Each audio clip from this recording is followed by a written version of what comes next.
All right. So I guess now you understand what the plan was. Absolutely. At Colts Law, we talk Indianapolis Colts football. We're going to stick to what we know, fundamentals and technique, 1% better every day.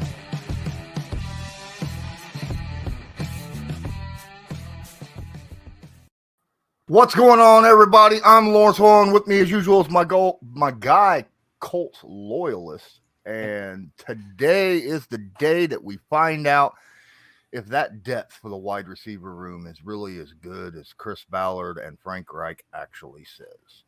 What are your thoughts about the game, Loyalist? I'm excited. Yeah, I'm nervously excited because, this is always, the history that we're going up against. But as far as just looking at the two teams on their own merits, I'm very excited about this because there's some good tests for some, like you said, some of this young depth at the wide receivers. Still expect to see a little bit of JT, hopefully. But I'm most excited to see if we can see a little bit more of the JT Nyheim Hines at the same time. Absolutely. More two running back formations would be exceptional, especially in a game that's expecting rain, right? There's quite a bit of it rolling around there. After going over the film room from last week, I just noticed that, Matt Ryan is going to pass the ball around. We're going to get a lot of different guys. And without Michael Pittman Jr. out there on the field, the Jaguars aren't going to know who to cover. So there could be legitimately more options open because our receivers were getting open last week in situations. We got hurt because of stupid penalties and shooting yourself in the foot. But we saw in the fourth quarter and overtime what this team can legitimately do when we don't make those mistakes. We move the ball very effectively and score touchdowns. Am I wrong? No, absolutely. And that's for me, a huge part to this is we've got to get it in the end zone this week. We do. Last week, we were making all the work, doing all the work. We being the Colts, not me, obviously. But, they were, what's that phrase? They were matriculating the ball down the field just fine. They just weren't finishing off these drives the way they needed to. So if we sit there and get some of those scores, I know, we've talked about it enough, drop passes and just good plays from their defense also. So just turn a couple of those into sevens. We'll be all right. Absolutely. I mean, we had over 500 yards of offense. Think about this. We were moving the ball perfectly down the field, even in the first half. The issue was it would be like 2nd and 5 or something, and then we'd have a fumbled snap, and then it'd make it 3rd and, 10 plus, or a false start or a hold or a drop pass. I don't expect those issues. Now, the drop passes might continue to be a problem, obviously, being that it is supposed to be raining. The field is going to be wet, the ball is going to be wet, hands are going to be wet. You're going to have those issues.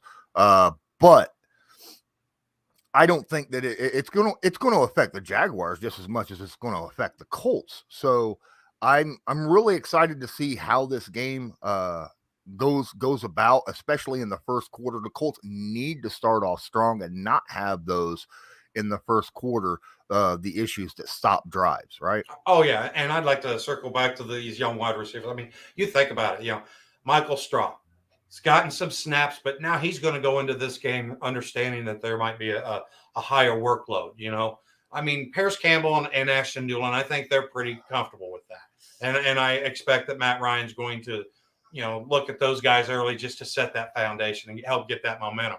But like, Des Patman, he'll probably get some snaps. We got Kiki Kuti that they activated off the practice squad. So it's the people that are going in there, they've had their snaps, in live game action. But now the thing is now we're just hopefully going to elevate that production level from them just because they get more opportunities. And if Michael Strawn can just do more of the same that he did last week, I mean, every opportunity he had, he made critical, drive sustaining catches and stuff. And then Des Patman, I mean, you guys remember what he did last year in the Cardinals game. He's like, when you need him, he showed up. So hopefully we can see that and help get that rhythm.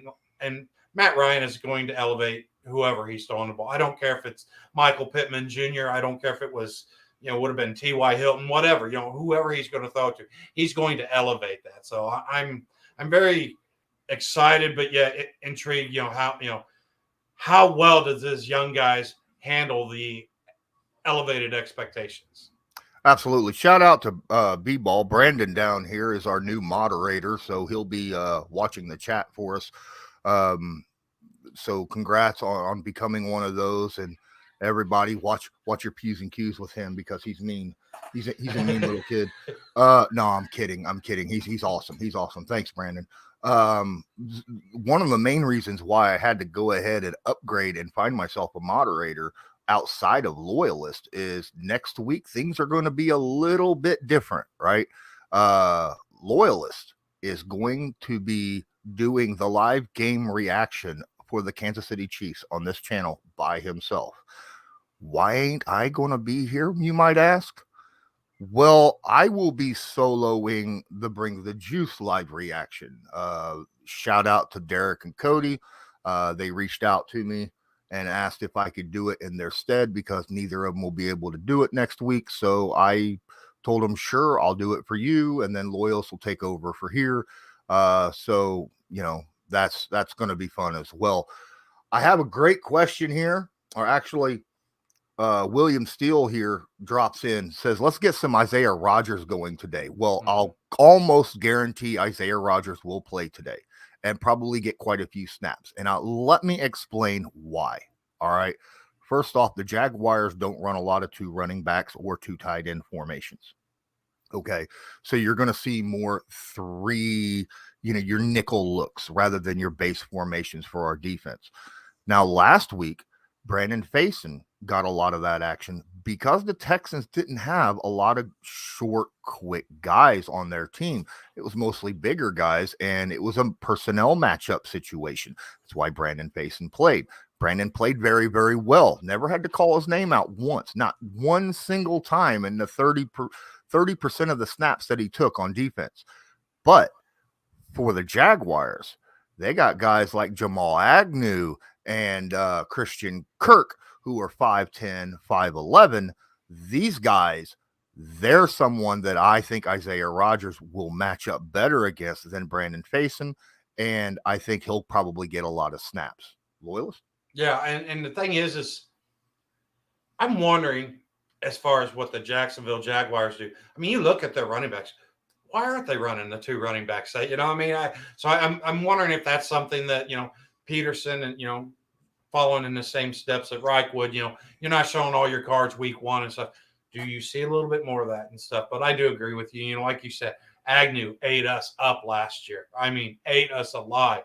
We cannot let that happen. I mean, this defensive line in my game plan need to have, just an outstanding game today. And I think they can. I mean, I really do.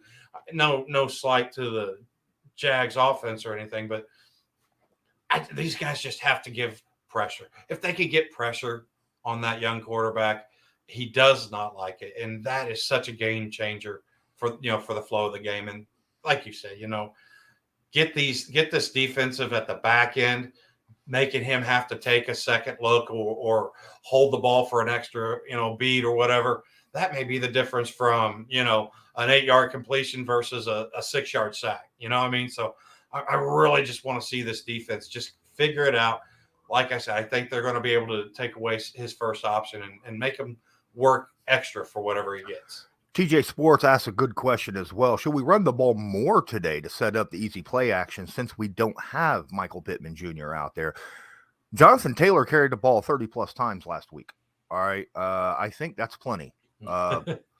Matt Ryan threw the ball 50-plus times. I think that's plenty. Look, the way I look at it, I still think that you keep it at about a 60-40, maybe go to a 45-55 ratio today, right?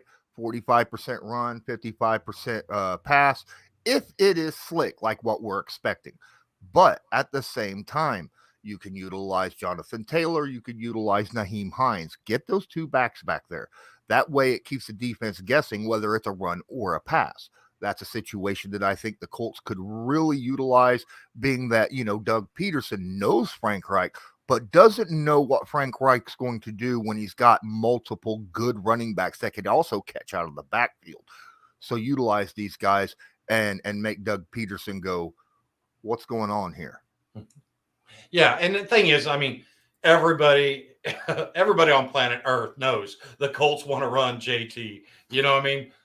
So they are going to commit to that. Now, okay, Michael Pittman Jr., they think, okay, that's not a worry or whatever. And that's where I'm like, whether it's Des Patman or Paris Campbell or Ashton Dillon, somebody needs to early in the game let their presence be felt so that they realize that they have to honor that passing game.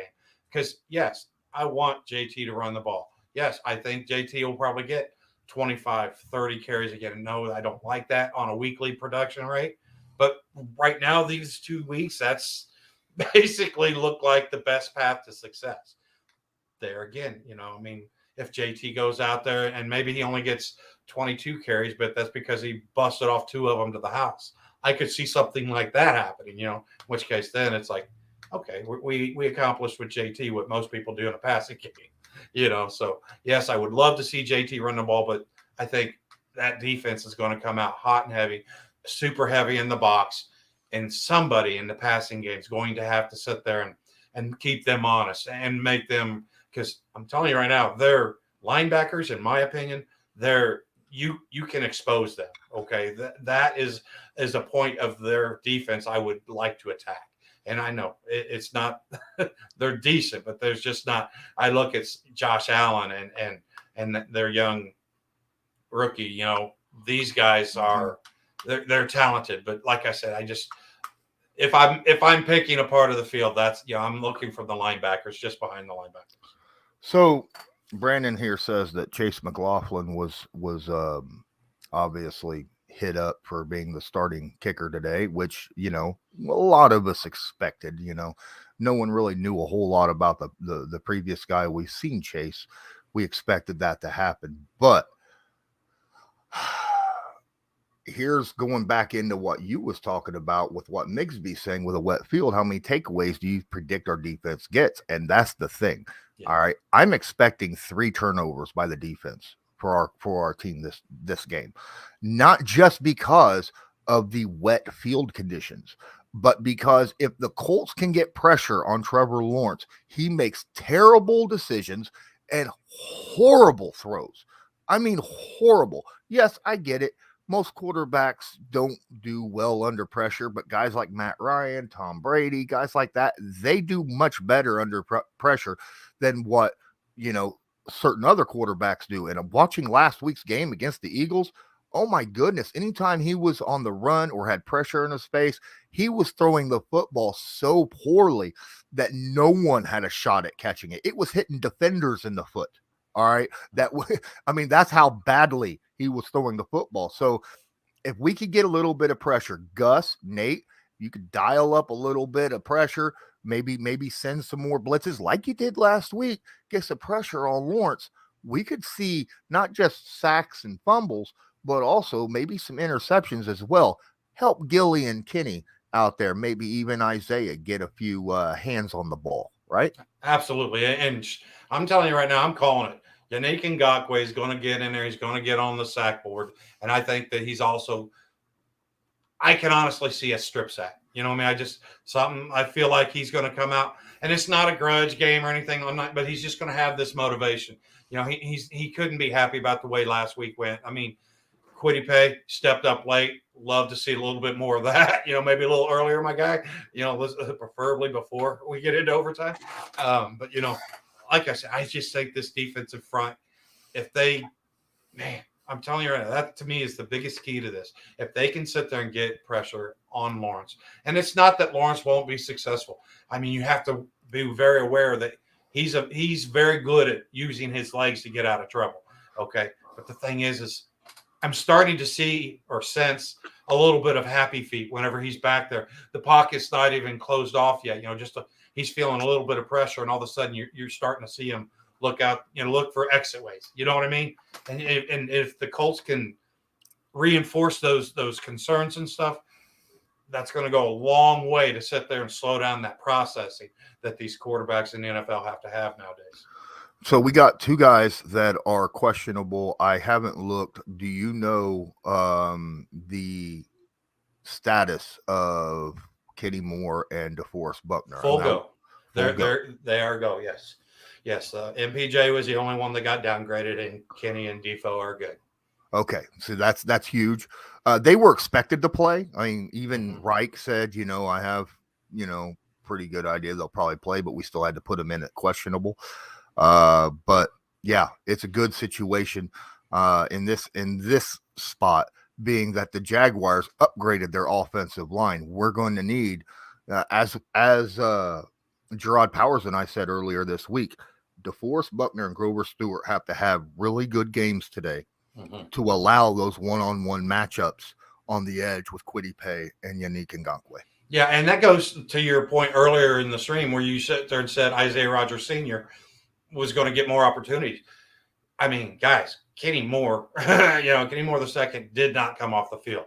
DeForest Buckner barely came off the field. Okay, these guys, how much of that is they just can't in an overtime. Yeah, exactly. So it's just how much of that is okay. We've got to ease up on them, or how much of that is what was going on in practice. It was just like these guys got plenty of reps of quality reps. So I'm wondering, but the thing is, my point, sorry, I got off track, was I think Isaiah Rodgers Sr. can come in and take a couple of those snaps for Kenny Moore II there at the slot, corner and stuff, and just maybe get them that breather for a play or two. And it's not Isaiah Rodgers Sr. I'm not saying he's Kenny Moore at the slot. I mean, Kenny Moore is phenomenal on the interior on that slot corner spot. But the thing is Isaiah Rodgers Sr., he's got that quickness. He's got that recovery in his game and stuff that I'm telling you right now, it's not great, but he can be a serviceable break for Kenny if he needs to get a few of those less snaps. So Ellinger, as Brandon posts down here, the inactives today are, besides the obvious of Darius Leonard and Michael Pittman Jr., you have Sam Ellinger and Flowers, French, and Tenuta. So honestly, I'm okay with all those guys. Honestly, that's actually a good situation. I understand you're questioning the French situation, but our right guard can move to center if that situation happens. So I'm good with that. And then Will Fries can move in his spot. I have one gripe about this, and it's actually this one and last week's, okay, as I keep seeing Tenuta on the inactives. Gosh darn it, we took Tenuta and sacrificed Stallings, what's his name? Stallingworth? Sterling, yeah.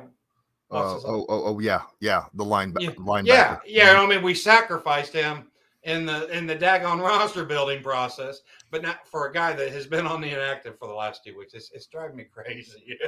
Yeah, and he's supposed to be a special team guy. Yeah, why? But I get it. I mean, it's just like I said. Weatherford. Thank you. Sorry about that. But that's the thing, I mean, it's like little annoying things like that. It's just like, I don't know. I liked what Weatherford showed in training camp. And for a guy that's just sitting there inactive 2 weeks. Amen. Colt Strong says Paris will have a big day. I'm expecting big days from a few people. Okay. I'm not expecting one person to have a monster day. I'm expecting a lot of just spreading the ball around. I think Paris will have probably 4, 5, 6 targets. I think Strawn will have 4, 5, 6 targets. You're going to have guys like that. You might even actually see our third round tight end come in and play a few snaps, and maybe get one. So that would be awesome as well. Real quick, I got to drop this in here because it just now happened. Because I wasn't even prepared, really. Shout out Colts for the Super Bowl right here with a $2 super chat. Says, let us beat the curse in Jacksonville today. Absolutely. Abso-freaking-lutely. I think that is something that must absolutely happen. Because if we don't beat the curse today, then there's going to be a lot of negativity. I mean, a lot of negativity throughout Colts Nation. Okay. To the point where I'm going to probably have to get off social media for a while. Because they're already calling for Frank Reich's head and Chris Ballard's head, and the game ain't even started yet. Okay. Well, and that's nuts to me. Let's be honest. If that was to happen, if the Colts were to fumble this game away, I'm pretty sure they're going to be ready to fire us. You know what I mean? They're going to want to fire everything Colts related. I mean, yeah, I've tried to shy away from that thought. So, excuse me. Oh, you're fine. So, guys, please make sure that you smash that like button. It helps out a ton. If you're not subscribed, please subscribe and hit that notification. Make sure all notifications are turned on because YouTube picks and chooses which thing you're getting notified. And if you want to help beyond sharing the stream or hitting the like button, feel free. This right down here, the donation tab, it's just like a YouTube super chat, only there's no limits on the limitation on what you can say is a lot longer. And technically we get a little bit more out of it than what super chat does. I get 94% rather than 50%. So just let you know, keep that in mind if you happen to, think about doing that or able to do that.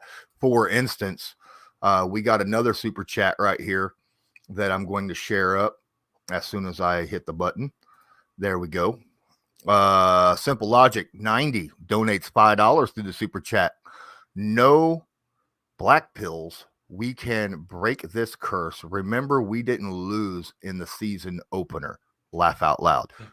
Technically, no, it was better than a loss. A tie is better than a loss. A lot of people don't like the idea that we tied to the Texans, but we're going to find out today if the Texans are technically better than what we thought they were. You know what I mean? So for week 2. Yeah, and I'm just going to answer. I don't want to put him to Simple Logic's point of view. I don't want to put Brandon's on the screen, but I will say no, but I would definitely say that there would be a meeting shortly afterwards, and leave it at that, my guy. Now, back on the positive side of the things, I agree with Tevin. 100%. We'll go that way. Yes. Go Colts. Let's go. Let's get this. But Simple says black pills mean no negative thoughts. Yeah, right. Exactly. That's why I said I didn't know that. Oh, okay. Okay. Yeah. But, that's just probably from where I was raised. It's probably a term used in certain areas of the country. I don't know it very well. I'm sure there's a lot of terms I don't know, or I know that you guys don't know. So, it is what it is. Getting Hero. Why did we tie with the Jags? Don't want to think about it, to be honest. We're not going to tie with the Jags. Okay. I'll guarantee you we are going to lose or win this game against the Jags. There will be no 0-2. That would be freaking nuts. Yeah, go from, here in Indy, never having a tie. I mean, what was it, 82, I think it was, in Baltimore, was the last time that the organization had a tie. So go from never having one to, let's have 2 back-to-back divisional games. Nah. We're not the Pittsburgh Steelers, guys. Come on now. We don't tie all the time. All right. Joe, I did not say it, Joe, because he let me slide on last week, so I wasn't going there. Well, you're right, Josh. Right here. When did the Colts have one of the most toxic fan bases? I don't know when this happened, and it's true. Okay. Here's the thing. We lose one guy, and technically, okay, so we lost our top 2 receivers, right? Top 2 receivers, and the fan base want to go nuts. You go to any team in the NFL and take away their top 2 receivers, what do they have? Jack and squat. Okay. Their fan base is going to blow up too. All right. They don't think about that. But if you take that away from any team, you take away their top. I don't care if it's Cincinnati, Kansas City, Buffalo. You take Buffalo's top 2 receivers. it's on the back of Josh Allen at that point, right? Yeah. Just like this game. You take away our top two receivers, it's on the shoulders of Matt Ryan to be able to effectively utilize the next man up situation. Yeah, I mean, honestly, if we're going to look at it that way, the Colts are much more prepared because you've got JT. You know what I mean? So the thing is we're going to weather this storm. And the nice thing is you look at Michael Pittman Jr., in my eyes, had pulled leader in the pack, head of the room, whatever you want. Okay. But when you look at 2, 3, and 4, I mean, you're talking a young rookie. You're talking about Paris Campbell, who just hasn't had a lot of opportunities to stay healthy. I mean, there's not a big window. And the thing is we were succeeding in that fourth quarter and later with these guys. Okay. And my point is you're going to feel the Michael Pittman Jr. loss. I agree with that. But then the Alec Pearson stuff, I mean, yeah, it stinks, but it's not a big major drop off from him to Doolin. You know, I would argue that it may not be as much of a drop off from him to Strong, your fifth receiver, you know. So these guys have reps. Coutie's in there, you know. I mean, he's had a lot of reps in the NFL, and we saw a lot of good things from him in training camp and preseason. Now, we haven't really seen it regular season a whole lot, but there's just options, you know what I mean? And this may be a game where Matt Ryan may throw the ball for 36 times, but he did it to 9 different pass catchers. I mean, because we're talking Nyheim Hines, you know, the tight ends we haven't even mentioned. Kylan Granson, that would be amazing if he sat there and kept progressing on the upward tick that he's going. So I tell you right now, this offense, it stinks to lose these guys, but this roster depth, even though unproven, has talent. And I think that this is where Ballard's going to be like, all right, guys, there you go. At the end of this game, he's going to be able to show this and be like, this is what I've been telling you guys for 2 years. I don't know if I want 35 carries for Jonathan Taylor. All right, I'll take 25 and then give 10 to Nyheim. I'd be okay with that because honestly, I think Nyheim Hines would be fine running the football as well. Because you sit here and you watch him. Even when he runs up the middle, he slips. He finds a way to wiggle in between there and pick up 5 to 10 yards every time he carries. People's like, don't give it to him at the goal line. Don't give it to him first and goal at the 3. I mean, that's a no-brainer. At least I thought it was. But whatever. Hey, real quick, Law, before we go any further, game's about to kick off. Could we go ahead and run some ads and pay some bills maybe, and then that way we'll be ready for the game? I have no idea what you're talking. This video is sponsored by Newsbreak. Newsbreak is an app used over 1.5 billion times a month by people just like you to get local news via articles or videos by those who are focused on that specific area. People like myself. Just use the link in the description of this video to download it. Then search a city, state, or someone specific, like myself, Colts Law. Then make sure to follow them so you'll get all the news fresh as it. Come check out the Colts Law merch shop. New items added every week. All sorts of items, from clothing to cups to cozies to backpacks, hats, just miscellaneous items that you can get around the house, even phone covers. Just check it out. Let me know. Send me a message. Hey, is there something that I'm missing? Go feel free to ask. Have a good one. So that was a quick and easy, and I keep hearing the ding, ding, dings in the background, which means there are a ton of people right now jumping in and out of our Discord, right? And for good reason. For good reason, there's a bunch of people jumping in and out of our Discord. If you want to know what that reason is, feel free, come in, join the Colts Law Discord. I will drop the link in the description, or actually in the live chat. Wait a second. There it is. Boom. There you go, Speed. You ask, and it happens just like that. Absolutely. Now, I don't know if it's a blue link where you can click and join or if you have to copy and paste, but either way, that is the link. Like Brandon said, if you guys can, let's smash that like button. let everybody know that we're out there. Try to get more people in here to enjoy in a Colts victory today.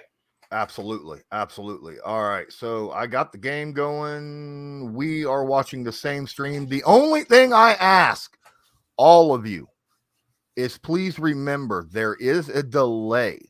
All right. Not only between because we're watching the same stream so that we can react at the same time. And in doing so, we have a little bit of a delay. So please, no spoilers in the chat so that we can have honest reactions to this game. Tell you what, the weather does not look too bad out there right now. It looks like a little bit of overcast. Yeah. But I don't see rain on the field. First season, they're talking about Frank Reich and Doug Peterson. This game is definitely something that we're going to be. It's going to be dictated a lot, in my opinion, by how much these two guys actually. What do you mean Jaguars? Oh, so they deferred. So the Colts get the ball. There's Isaiah Rodgers in the backfield getting ready to return. Hey, let's score on this first drive. I don't care if it's a touchdown or a field goal. Let's just score first. I'm a little pickier. I want a touchdown. Any points. Any points for me. I mean, I'd rather have a touchdown. But any points starting the game off would be awesome. All right. And there's the kickoff. Rodgers lets it bounce into the end zone. He stops, picks it up, and the Colts will take over at the 25-yard line. I don't understand. He didn't kick it out of bounds. Isn't that what you're supposed to do? Not until the fourth quarter and overtime. Okay. My bad. Yes, I'm still a little salty, guys. All right. First play of the game in Jacksonville. Matt Ryan lines up behind the center. Let's get off his face so I can see what's going on. He's in shotgun, one running back. He quick pass over the side. Oh, what a catch! And that's Nyheim Hines right there. Boom. That's like a 17-yard pass right off the bat. Nyheim Hines out of the slot. Booyah. And guess who he was covered by? A linebacker. Keep that crap up, all right? That's all I got to say. That right there is a mismatch the Colts will take advantage of every stinking time, and now he's on the sideline. Braden Smith versus Josh Allen. That's huge. First one was good start. Good job. Under center, single setback, right wing formation, takes a snap. That's a handoff. Jonathan Taylor gets to the line of scrimmage and falls forward for about a 2-yard gain. It'll be 2nd down and 8 upcoming. Somebody had a hold of his hip. If he could have broke that grip, it would just squirt it out there on the left. Oh, that was close. Yeah, Colts for Super Bowl. I just want to remind you that another reason why you got to wait is it takes about a minute from the point we talk to the point it shows on YouTube because of that delay as well. So, all right, shotgun, empty backfield, 3 receivers to his right, 2 to his left, takes the snap. Quick pass. It is a screen to Nyheim Hines, who slips a tackle in the backfield, picks up about 3. It'll be 3rd down and 5 upcoming. All right. So now this will be the first test to set there. I mean, because now they're going to want to sell out to the run, and because you just know with JT, you never know. So. What do you do? Do you try JT for a 5-yarder, or do you? No, you could run a running back screen here. Yeah. I wouldn't mind that. Yeah. Shotgun, running back to his left, split receivers. Kylan Granson off the right end. Takes the snap. Looks. Extra protection inside. Nice pass over the center to Doolin for about, I don't know, about 10 yards, I think, man. That's a 1st down right there. Bam. Yes, sir. But we don't have any wide receivers. Yeah, that's right. They're going to start making some names right now. Yeah, that's right. Guys. We're in field goal range, ladies and gentlemen. That pocket held up until not quite just long enough. Yeah, just long enough for that lane to open wide up. 1st and 10, I think, at the 45, or is it the 40? 40. Shotgun, single running back to his left, takes a snap, looks, throws.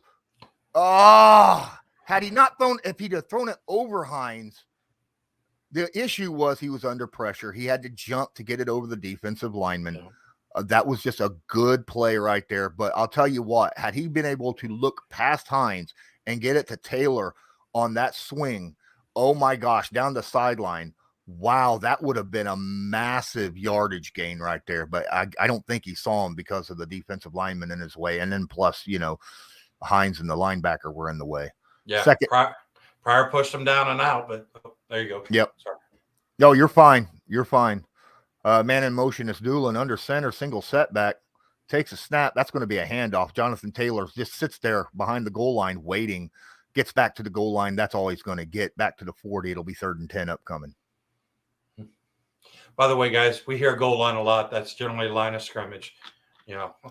I'm sorry. That's sorry. All right. I did it too last week, and I was just like, okay, I got to quit saying goal line. It's line of scrimmage. Yeah. My brain wants to say goal line, but all right, 3rd down and 10. Josh Allen standing up on the edge. Shotgun, 3 receivers to his right, running back to his left. Takes a snap. 5-step drop, looks. He's under pressure, throws it, and what a stupid pass. What a stupid pass. Oh, my goodness. That looked like a Carson Wentz play. He threw that ball into triple coverage, under pressure, right in his face. Interception. He just lofted it up there. The safety just come up and took it. Thank you, Kylan Granson, for making the tackle. But he should have never launched that ball. Not at all. He should have threw the ball away, and then you'd have been able to punt if you wanted to. Or if you felt that Chase could make a 57-yard field goal, All right. See, and this is what we could not, starting off, shooting ourselves in the foot again.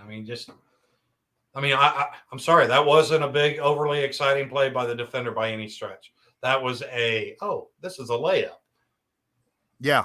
That was Matt Ryan throwing the ball, just giving the ball away. That was a terrible play by Matt Ryan. That was the first bad play by Matt Ryan I've seen so far this year. In all honesty, I've seen a little bit of where he could have been a little bit more accurate or made a throw a ball downfield or something like that. But that situation right there, that was just a piss poor decision. Yeah. All right, defense. Now we just need them to come out and do what we've really needed anyhow. Just daggone it. Yep. We was driving, had opportunity for points. That's the part that's so frustrating. We're moving the ball. We're a little behind the chains there, but still, there's just no reason to force that throw. The thing was, it wasn't like Doolin was wide open. His defender was right on his shoulder. You know what I mean?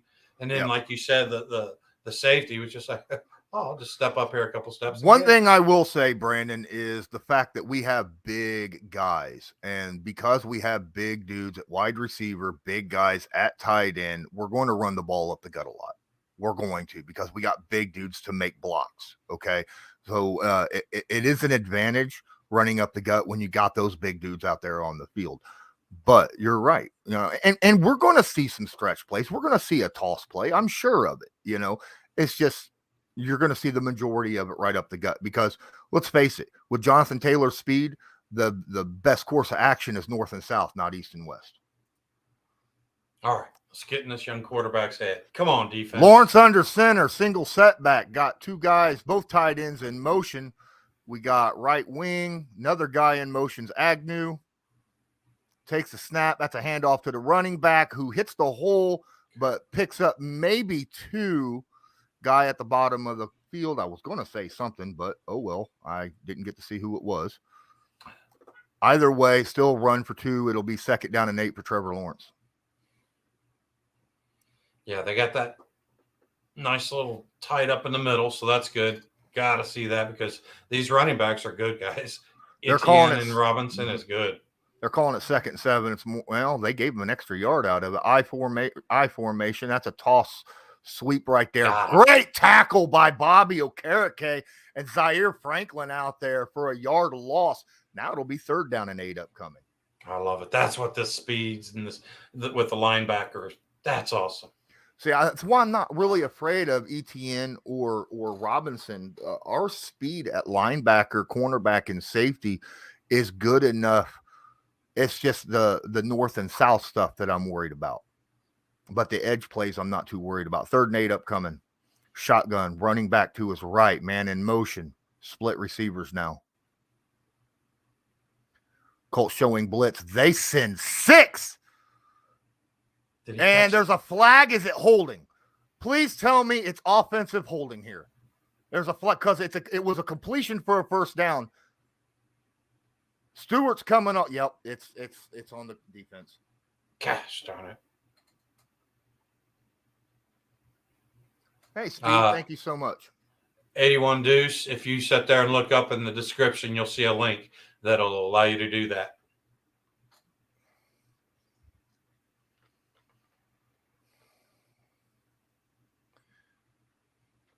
Pass interference, number 34. All right. Penalty. That's Isaiah Rodgers, ladies and gentlemen. Yeah, Isaiah Rodgers Sr. There you go. Oh, no, they're saying it was on Blackman. What? I thought it said 34, not 32. But I can't hear it. Yeah. I got to go by, reading lips. Here's a snap. Lawrence, quick throw over the middle. Picks up about 6, maybe 7. Zaire Franklin there to stop. Number 17. Illegal hands to the face on Blackman. Okay. They're at the 49. Already at midfield. Come on, defense. All right. 2nd down and 5 upcoming. EJ Speed is out on the field right now. We're in base formation with Okereke and Franklin, the other linebackers. Lawrence under center, tight end in motion, single setback, 3 receivers to his left, hands the ball off. Grover gets him at the line of scrimmage for no gain. It'll be 3rd down and 5 upcoming. Nice job, my guy. Caught myself. Yes, barely. you did. Yeah, Grover, he blew through that line of scrimmage. Man, I don't agree with taking Grover Stewart off the field even in passing situations. But, hey, he needs a breather from time to time. Good on you, Nate Ollie. Tyquan Lewis takes his spot. DeForest Buckner's still in there. Lawrence and shotgun, running back to his left, split receivers. Takes a snap. Looks, throws down sideline. Great move right there by Brandon Faison. Yeah. Yes, he come up, made the tackle after a 2-yard completion, forcing the 4th down, and Peterson now looks like he's going to go for it on 4th down. Let's see the Colts get a stop here.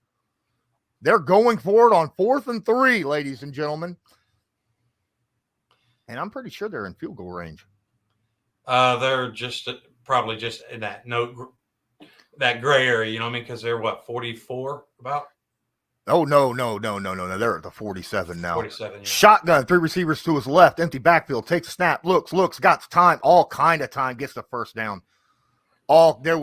We did not send a single guy extra. Not a single guy extra. And Jones gets that little drag route right there for the 1st down.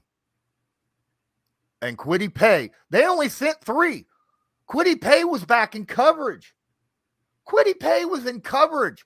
Why is Kwity Paye in coverage on 4th and 3, guys? Come on. Shotgun, running back to his left, man in motion. Quick snap, quick pass, and tackle by EJ Speed, but still 8 yards on the completion. Personal foul at the end of the play on Zaire Franklin. Yep.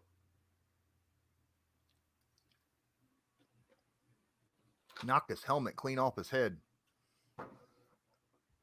Even though I think it was a shoulder pad that did it. Yeah, blow to the head, well, though. Came in with the forearm. I don't know if I agree with that. Oh, head to head. No, that's EJ Speed leading with the head.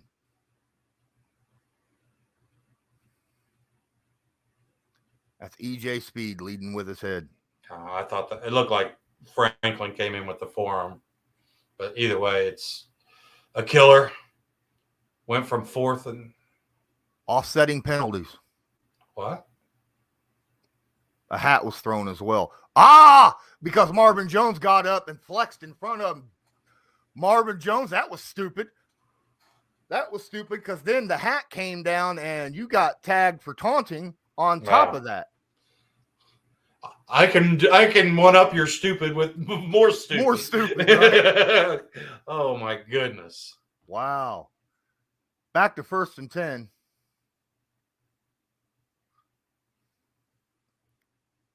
Come on, guys. At the 47-yard line. Shotgun. Right wing formation, running back to his right. That's a delayed handoff to the running back who gets past the first group of guys, but does not get back past the linebackers. Yeah. Gets to the line of scrimmage, and that's it. It'll be 2nd and 10. Young Aaron Johnson in there on the stop. Good to see him on the field today. But like we said, we need to see more of that rotation. These guys they're calling it a 1-yard loss on the tackle. That's good. That's a TFL for our boys. Now it's at the 40, right? 40. Yes. Yeah. Shotgun, empty backfield as the running back runs out to the right. 3 receivers to his left. Takes a snap, quick 3-step drop, quick pass over the center, and he's going to be just a yard shy. It'll be 3rd down and 1 upcoming at the 30-yard line. Send it. Send the house. Send the house. Yeah, because they're not even trying to run the ball. I mean, nope. Send the house. What's up, malicious? I want 6 guys. I don't even want it to even try to hide it. Just send them. Right up the gut. Right up the gut. He got the 1st down. Good shoestring tackle, but Robinson was able to keep his feeding long enough in order to get that 1st down. Was that cross from the edge? I couldn't tell. Robinson right now is averaging 1.25 yards a carry. But in that situation, that's all he needed. Yes, sir. Now, we've bent. Now let's not break and let's get this going.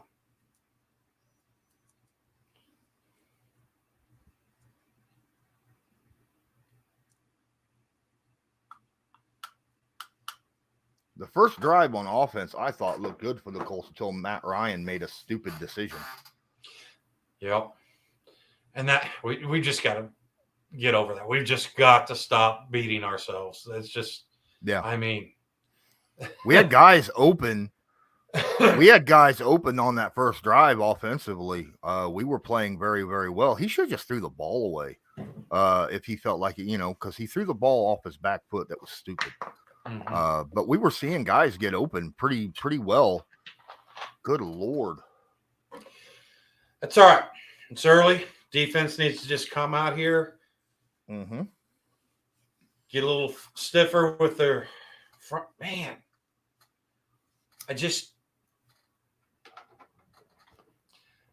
we've got to quit allowing him to make these quick, easy passes.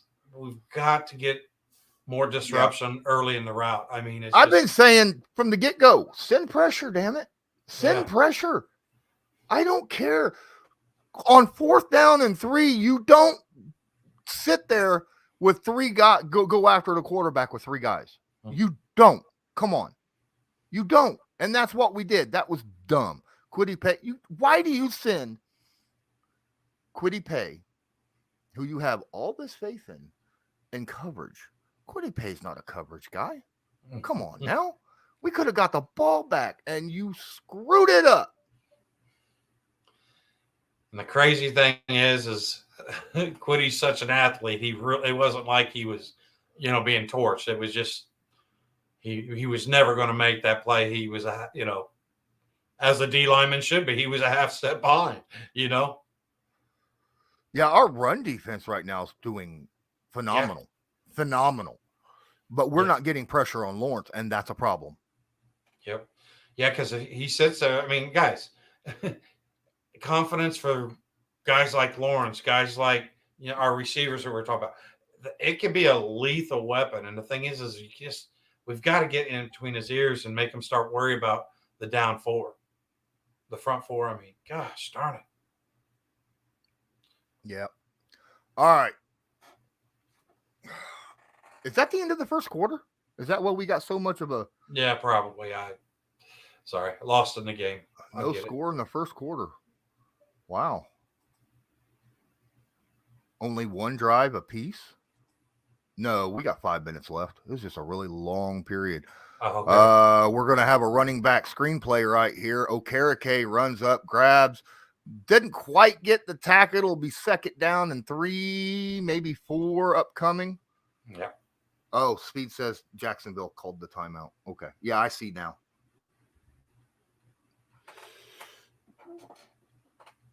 All right, guys.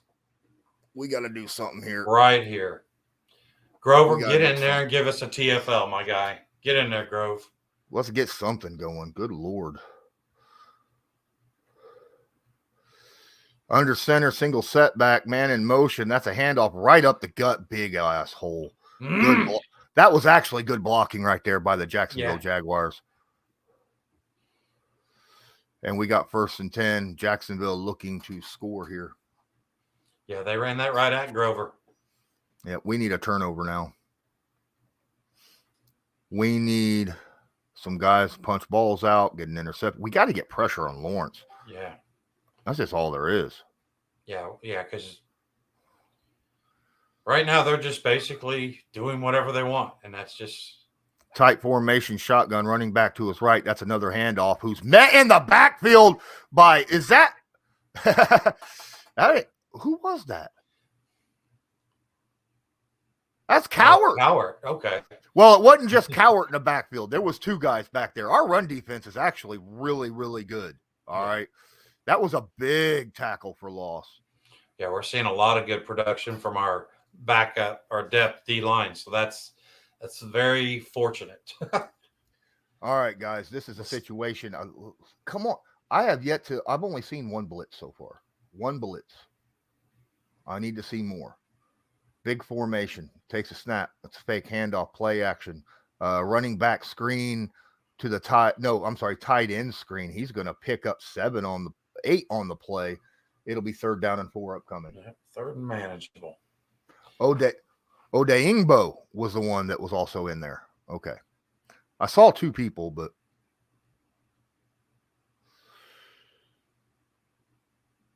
Kenny Moore using his shoulder, trying to knock him down. He did a good job. It's just the guy picked up an extra 4 because he's a big dude. 3rd down and 4 at the 10-yard line. Come on, right here, guys. Shotgun, running back to the right. Got 2 backs beside him. Takes a snap. Quick pass over to center. Touchdown.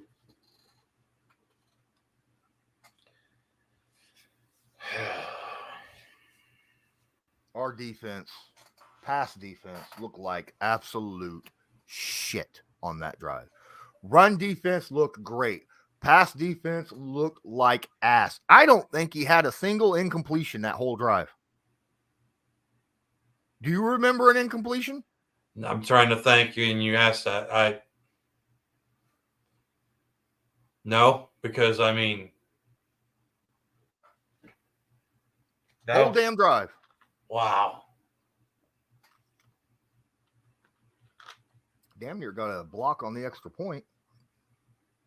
Well, everything that we said we needed to happen has done quite the opposite. Gosh, that right there was terrible. That was not a good thing. Interception. Every turnover this season has ended up in points. Every time the Colts have turned over the ball. I mean, this is just. I don't even want to look at Twitter right now. It's still in the first quarter. I still don't want to see what Twitter is saying. Matt, you can't make those mistakes. All right. We were driving the ball really, really well, and then you gave them the ball back without putting any points on the board. That's not a good situation.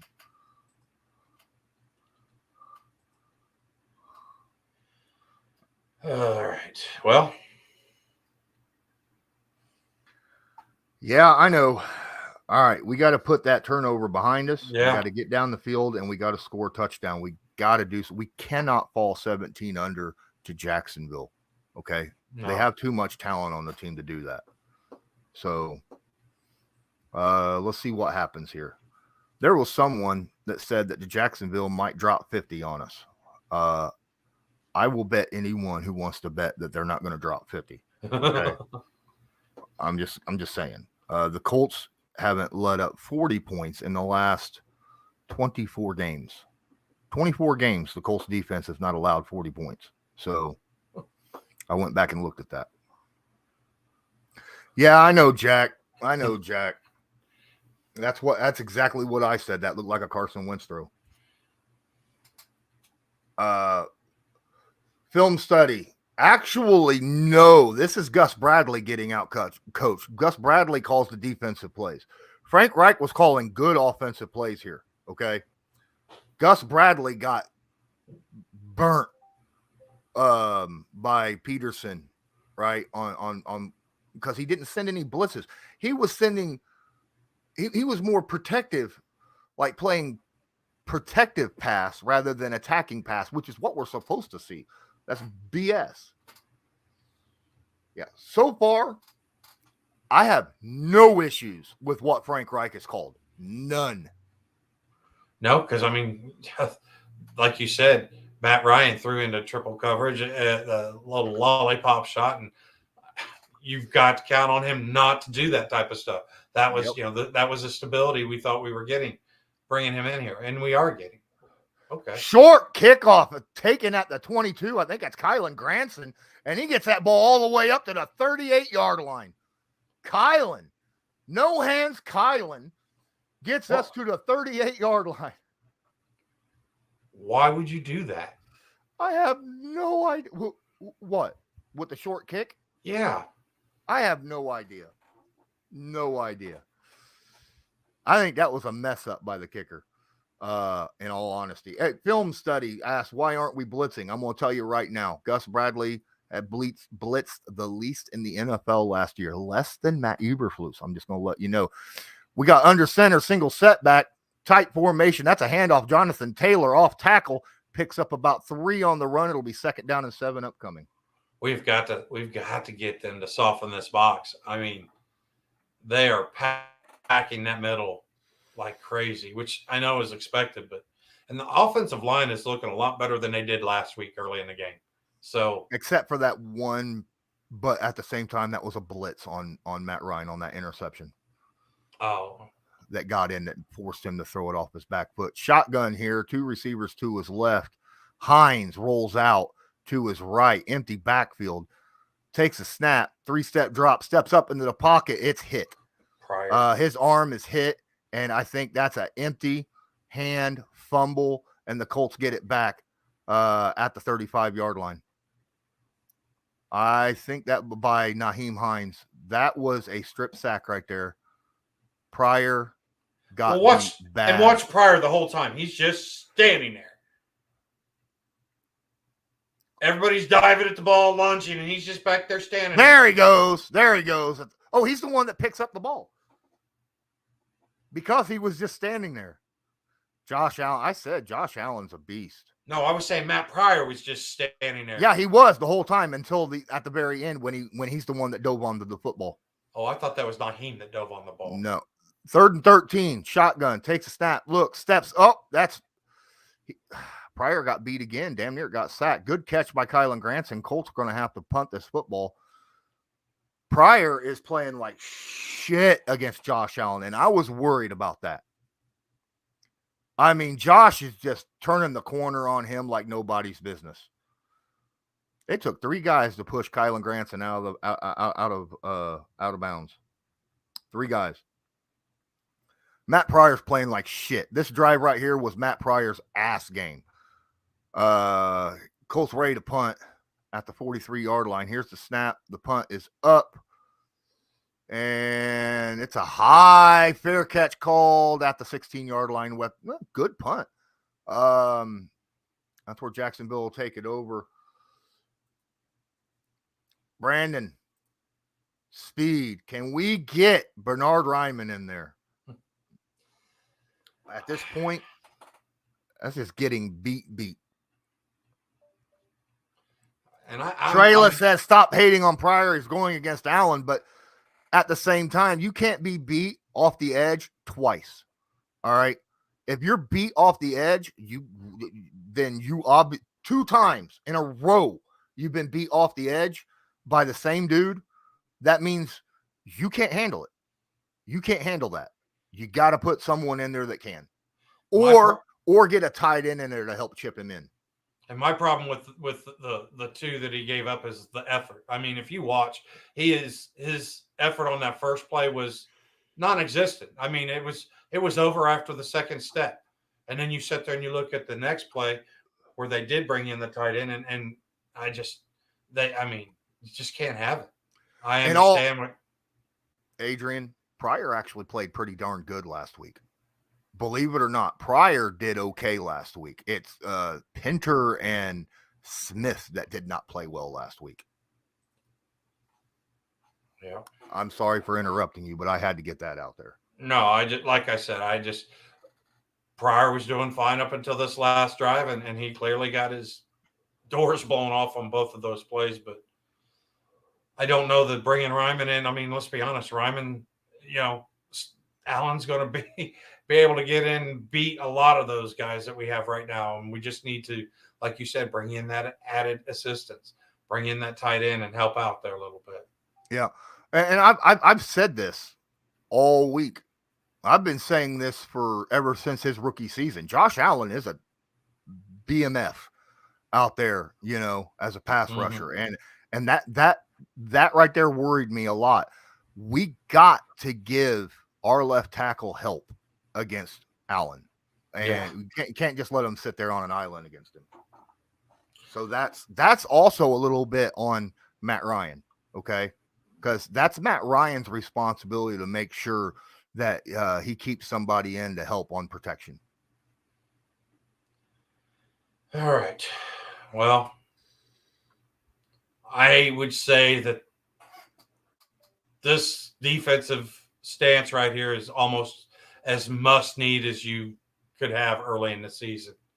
Yep. I mean, come on, defense. Colts down 7-0. Jacksonville at the ball at the 16-yard line. Shotgun running back to his left, split receivers. Takes a snap. That's a handoff. Swings outside, and another good run defense. Tyquan Lewis and another guy there for a 1-yard tackle for loss. And it'll be 2nd down and 11 upcoming. Colts run defense is playing great. They're just not sending pressure in the pass game.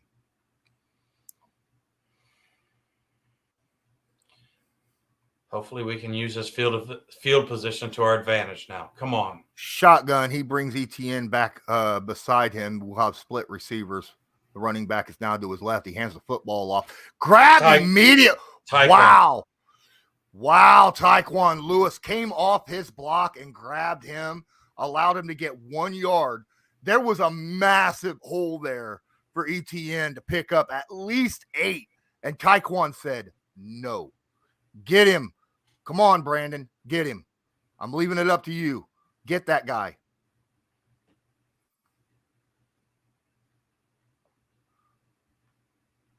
Click the 3 buttons. All right, shotgun.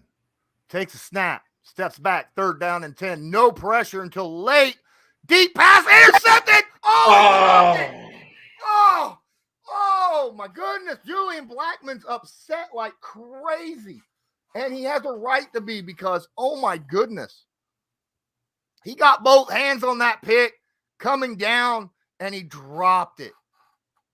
He was more worried about hitting the turf, than he was holding on to the football. Oh, man, that would have been awesome. But that's good, though. We got that 3 and out, as Shreyla says. All right, come on, punt. There's the punt. The Colts. He calls it off. Colts get a nice bounce all the way back to the 44-yard line where Matt Ryan will take over. Great defense right there. Great defense. And the Colts showing a little life. The Colts showing a little life. Thank you for getting him, Brandon. Brandon made his first executive decision move as a moderator. Good job. I assume that was him and not you, Loyalist. I'm helping him with some of them. Okay, because I wanted him to get his first one. I know, and he got a couple, and I was just trying to help him. Okay.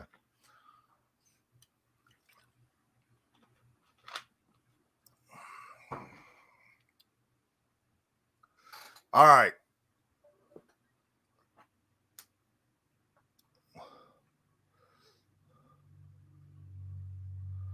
They're saying that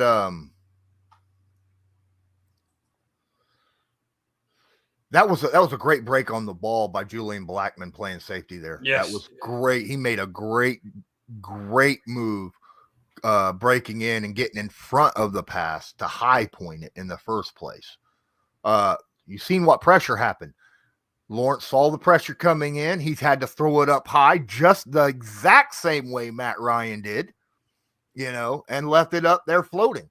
We get pressure on him. He does stuff like that and gives our defense opportunities. Gus, call more blitzes.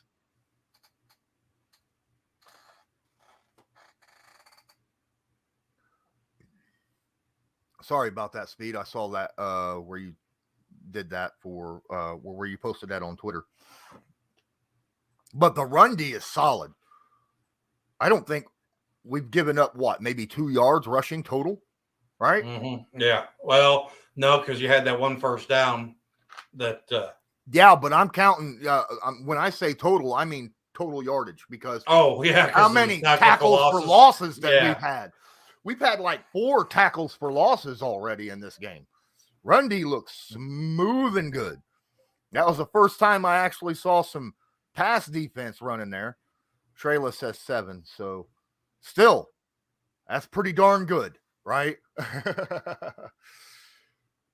All right, Colts take over at the 44-yard line under center. That's Ashton Doolin on a jet sweep. Gets around to the edge, picks up about 3. It'll be 2nd down and 7 upcoming. All right. So now, this team clearly needs to get better starts to the game. But if we can figure it out before the daggone fourth quarter, how to score some points. Look, the way I see it, give that. There's a run up the middle. Jonathan Taylor tackled on the outside, picks up about a half a yard right there. It'll be third and long upcoming. But give Bernard Ryman some protection in the pass. Help. Get him a little bit, or not Ryman. Get Pryor a little help. Yeah. Whether it's a running back chip or a tight end chip, something like that. And I think we're good on offense. Defensively, we got to get pressure. Got to get pressure. 3rd down and 6 upcoming. That's the easy shotgun.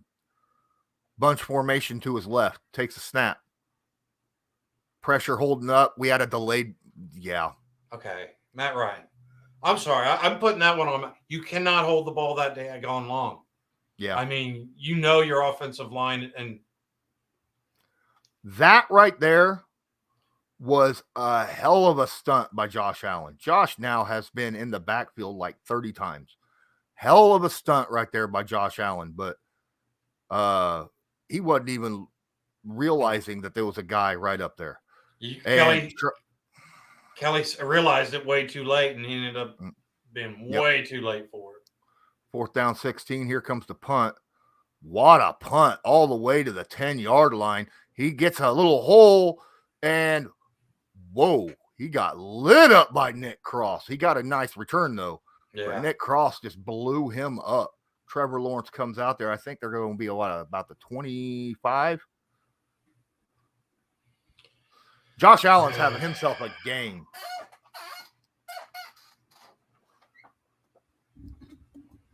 All right. I said that. I said, in all honesty, that stunt was awesome. He played that perfectly. Josh Allen did a great job on that stunt.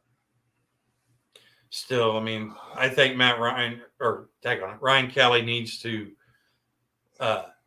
read that a little bit sooner, because I mean, him and Q, that's their thing. You know what I mean? You got to be able to hand that stunt off, and Matt Ryan's got to realize that clock is ticking loud and often after about 2 seconds. Wonder where that route was going. You know what I mean? We can't see from here. I wonder, is it like a very long developing route, or was it just something where the guy wasn't open? When you're in bunch formation, that's another situation. When you're in a bunch formation like that, it takes about 2 seconds before you can see which guy is going to be open, because they usually take off and then they split, and you got to see who's going to be open. So that's actually a little bit longer developing situation right there. So it takes a little bit longer to read, and that stunt play was perfectly called, perfectly timed call for the offense that they were showing.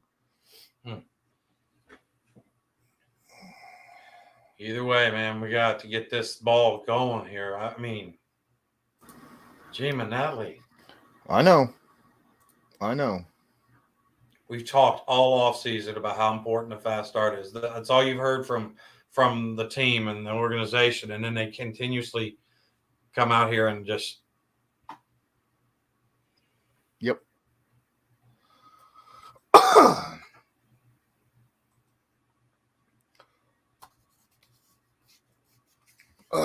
I think this is a situation. I think the Colts are just kind of feeling out Jacksonville. Josh Allen is a beast, and well, we're still in the game.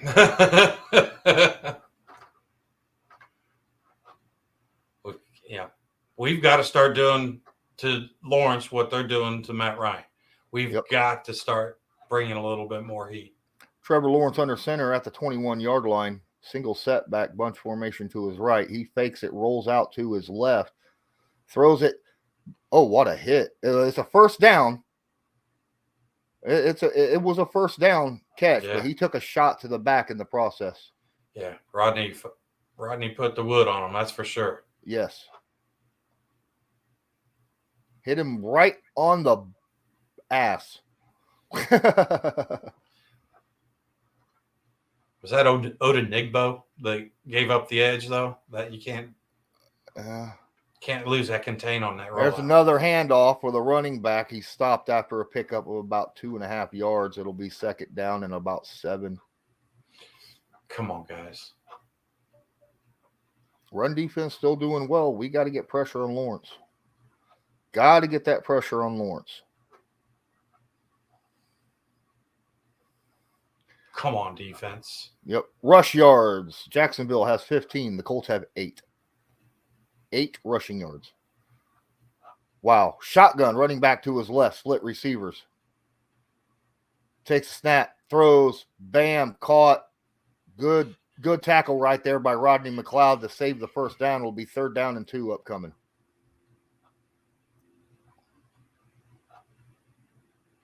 Come on now. That's what 3rd and 2. Stop them here. Stop them here, because you ain't going for it on 4th down in your own territory. Nope. Get the stop right here, guys. Come on. Stack receivers to his left or right. Shotgun running back to his left. We got a man in motion. That's a run up the gut. Gets the first down after a pickup of about 5. That was a second longest run of the night for either team right there by is that Robinson, I think? Wow. Yes. That was a great run right there. Yeah, that was blocked really well. Mm-hmm. That was blocked really well. Wow. Yeah, they sealed everything. Defoe, EJ got blown out of the man. 1st and 10 for Jacksonville at the 46-yard line. shotgun, 3 receivers to his right, running back to his right, takes a snap, hands off to the running back. Holding. Edge. He gets tackled. Well, somehow he splits a bunch of people. There's your Thank flag. you. I was going to say, come on, man. Cowart was held big time there. All right.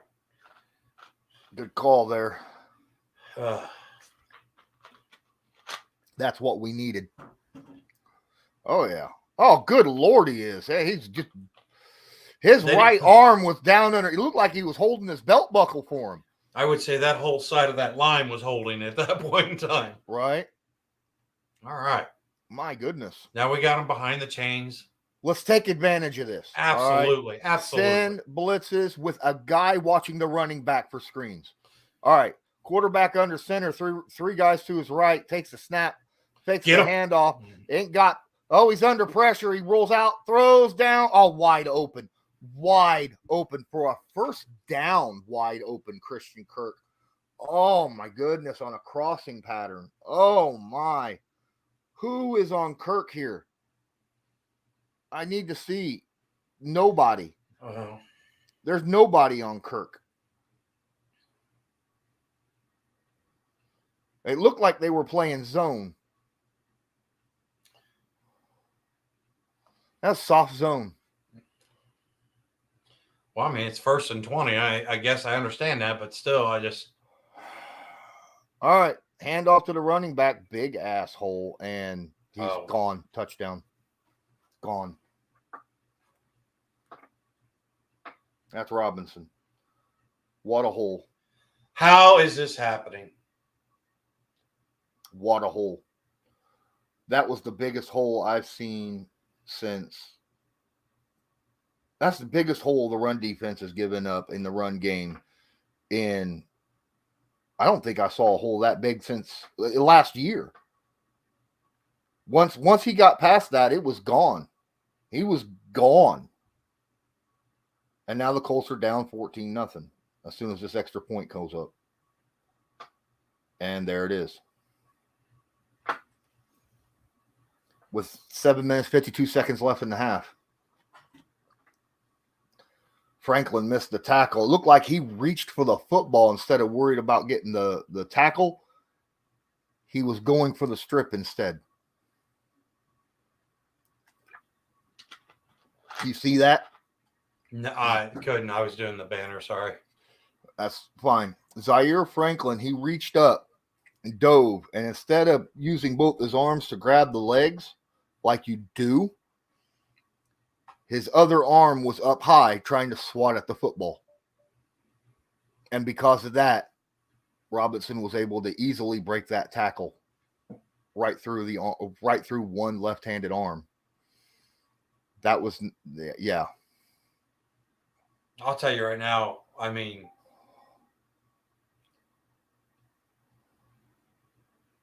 I want to see some accountability on the sideline. I don't want to hear any crap about the coaches talking. No. Just somebody that's just sitting there, leading this team and saying, all right, it's time to man up. I want to see the Ray Lewis of this team. Who's going to be the heart and soul with Shaq Leonard not in there? Who's going to be able to get in there? I mean, I thought Zaire was that guy that was going to be able to get these guys on board, but I mean, they are just. Pass defense was awful. We did have one running breakdown, and that was a big breakdown. Don't get me wrong, 40-some yard run for a touchdown. And the offensive line has looked like ass when it comes to pass protection. So, yeah. That's a problem. I mean, the offense moved the ball in that first drive. Nothing since then.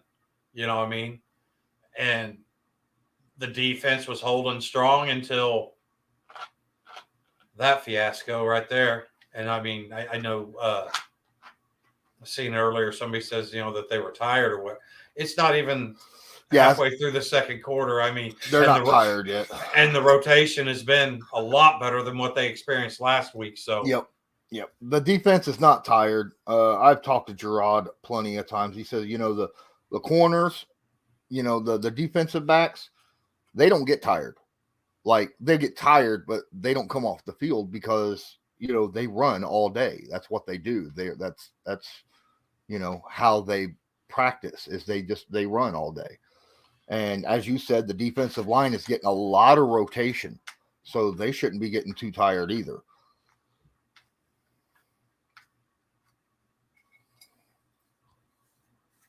Guys, smash that like button because we're still here, even though we're down 14-0 in the first half. Takes the ball at the 3-yard line is Isaiah Rodgers. Cuts back, gets to the 20, pushes forward to about the 21-yard line. That's where Matt Ryan and this Colts offensive line is going to get beat again. I mean, where they're going to take over. Yeah. Speed Maverick, I feel your pain, my guy. This is rough. You know what I mean? And now, thing is let's get a touchdown here. You know what I mean? You've got to get 7. You can't sit there and just, you've got to get a touchdown here. Jelani Woods is on the field, along with Mo Alley Cox. Single setback. Under center is Matt Ryan. That's another handoff to Jonathan Taylor for nothing. Why are we handing the football off to Jonathan Taylor so much? Throw the damn ball, guys. Come on. Miami just tied up Baltimore.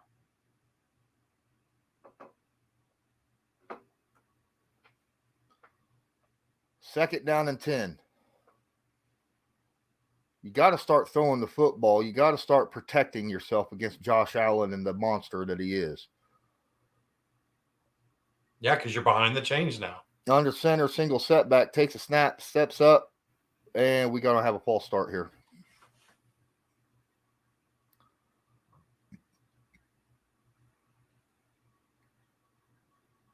I think he said 69. Yep.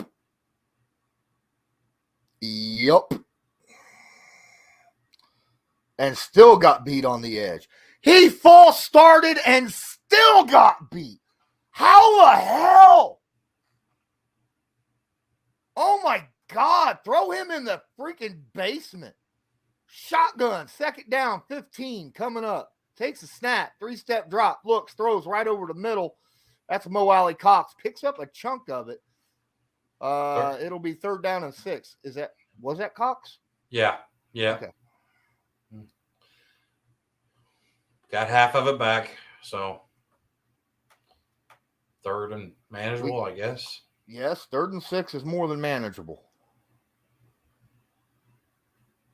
Yeah, I'm sorry. You false start and still get beat off the edge? Get the hell off my team. I mean, you can't do that. 3 receivers to his right. Shotgun. Running back to his left. Takes a snap. Looks. Plenty of time. Hey, he dropped it.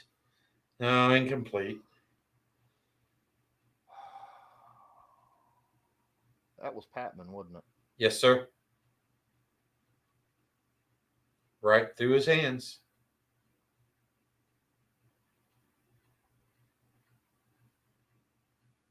Yep. That was on no one but him. That was no one but him.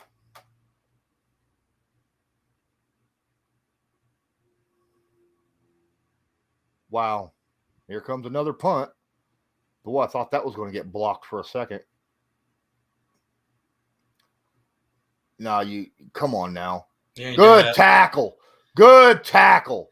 Right there. Dylan's like, you're not doing that on my watch. I'll seal this thing up and wait for my guys to show up. He lost about 5-6 yards right there on that return. Well, at least special teams is playing. Yeah.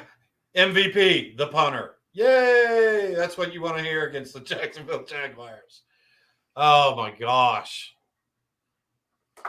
Josh said the same thing you said. This is frustrating. All right, guys.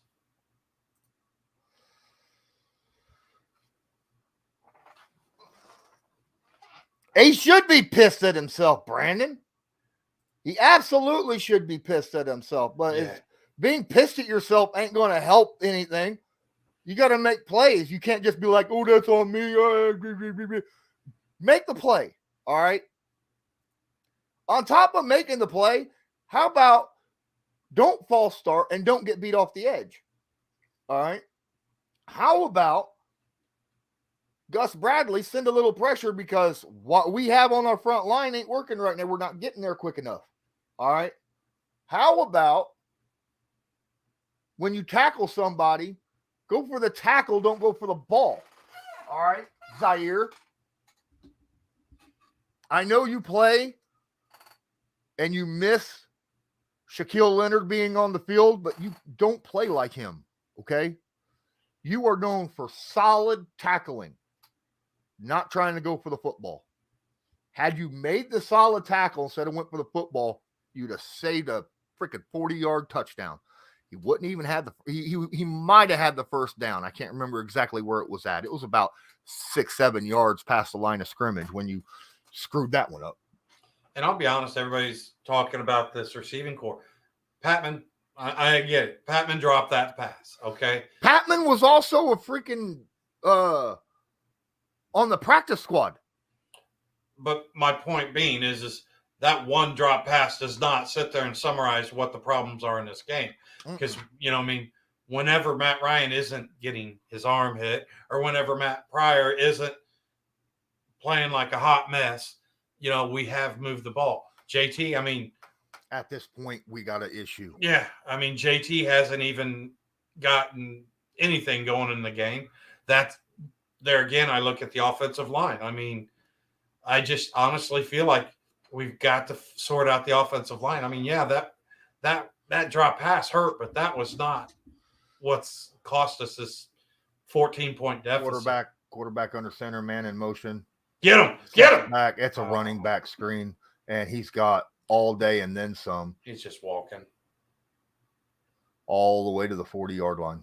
Etienne, is that who that was? No, I don't think so. Etienne's not number 1, is he? No. Kenny Moore literally runs himself out of the play. I don't understand that. Look at that. Trevor Lawrence has missed one pass. One pass.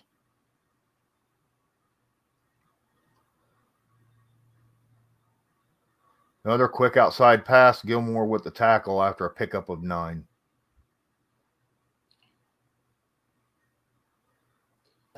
Come on, guys.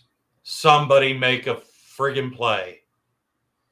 I'm going to get so pissed off because, honestly, I'm a little mad at Frank Reich right now. This is where I'm a little upset because we're running the football too much on offense. If he's not getting the yardage, make the quick passes. Call quick pass plays. Of course he's good in zone. You got to get pressure on him. Man in motion, quarterback under center, handoff to the running back. Another monster freaking hole, but good job stepping up into that hole and making the tackle. This time, Kenny Moore actually did something. Mm-hmm. What?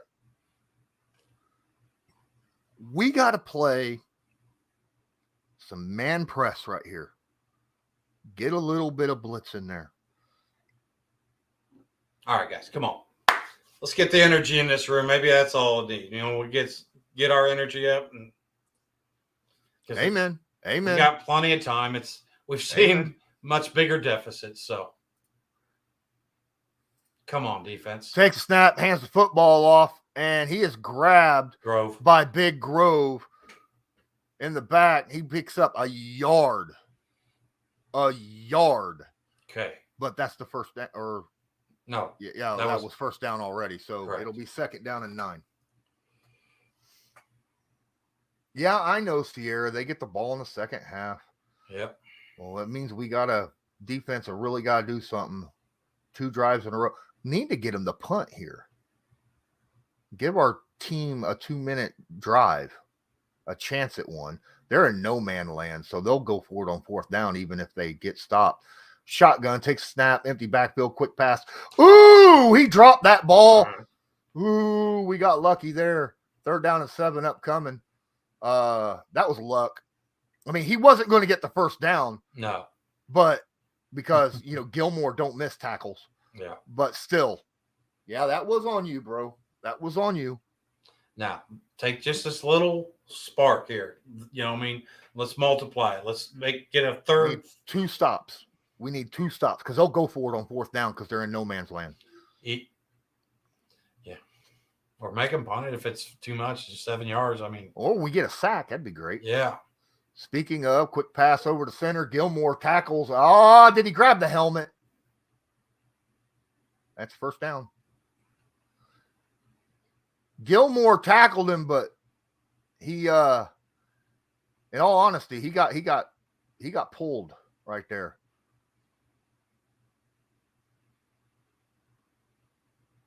Okay. No, that was his he wants to know why he didn't get a face. That should be face. That's a personal foul. You can't grab and jerk someone's helmet like that in the face mask.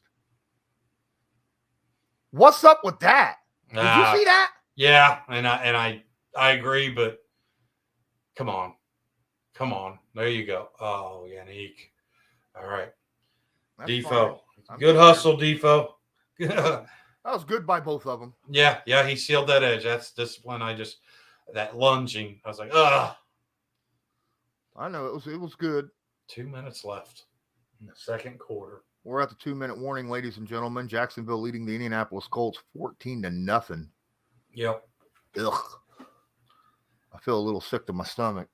I can't even imagine what a locker room would be like. What do you do whenever you consistently have the same problem with slow starts? So I don't know who gets in there and lights that fire. And then let's remember, second half last week was much better for us. I'd argue that we get this ball here, maybe even get some points. I'm going to say right now, okay, our offensive line is able to block. We have issues pass blocking. The defensive line for the Jacksonville Jaguars is pretty good. Our wide receivers are getting open. That's not the problem. The wide receivers are having no problem getting open. Patman dropped the football. All right. And let's face it, Matt Ryan ain't got time to throw the damn ball. Mm-hmm. Right? Yeah. So that's kind of BS. You know what? I'd like to say something. Let's try to smash some likes. Hit that subscribe if you guys feel like subscribing, and ring that notification bell. Maybe we just need that good positive energy to the stream. Let's finish this last 2 minutes off. Let's get the stop, get the ball back, put some points on the board. You darn right. And then hopefully we get a defensive stop here at the 2-minute warning and then come out and look a lot better in the second half. Why? Because DeForest said so. Yeah. This channel is proudly sponsored by the Backroom Collection. They do beautiful sports canvas art with football, basketball, baseball, and other sports themes. Special orders are accepted and autograph pieces are available.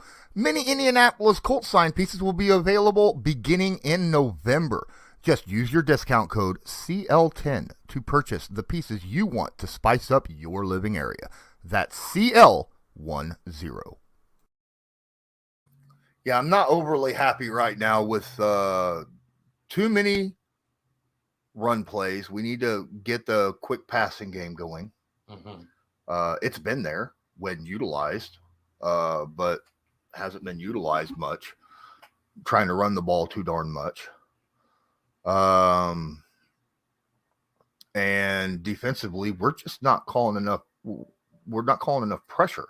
Yeah. Too much soft zone. Look, you can play soft zone when you have the lead, but you're not in the freaking lead. Come on, guys. 3 receivers to his right. Shotgun, running back. That's a fake handoff. Yannick had pressure. That's a touchdown. He dropped that. He dropped it. Good. My God. This game is such a Why game of is inches. Bobby Okereke on Jamal Agnew?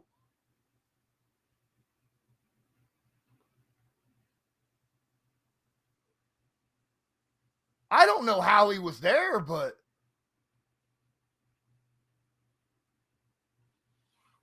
Why is Bobby? Oh no, I would have threw that ball too to him. Great hustle by Bobby. I mean, shout out my guy. That was, oh man.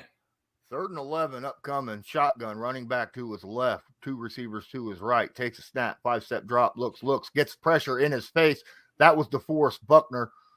And ETN is trying like hell to get that first down, but was unable. It'll be 4th down and 2. They'll probably go for it. Nah, you kick a field goal. You're in field goal range. They're going to kick a field. Come on. They're staying out on the field. Why not? We haven't shown that we can stop them on short yardage, so I like it. Now it's time for us to show them that we can stop them. Defensively, we got to do something here. Yes. Defensively, we got to. Yeah, because this is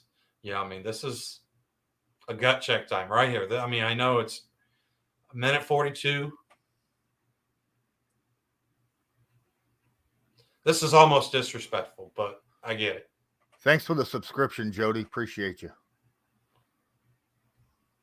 Guys, smash that like button, please. Come on, defense. This is frustrating.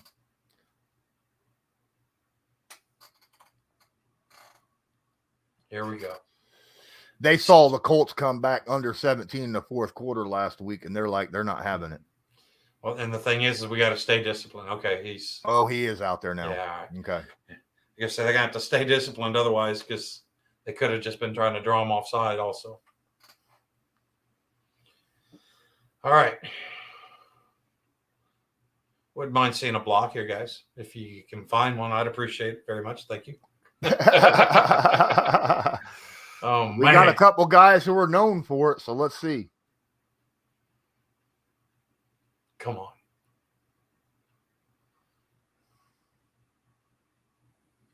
$50-yard attempt. That's a long one. Now, they got a good field goal kicker, though. Now what's going on?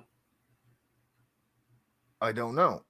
Are they icing their own kicker? I'll take it. I don't care. That's stupid. Oh, he was out of bounds. That's why. Okay. Come on, John Davis. Don't give up on them, bub. Still early in the season, man. They had to move the football back a yard because it was or 2 yards, 52-yard attempt rather than 50 now. We got to remember this team's, once they get on a streak, they'll get this thing rolling.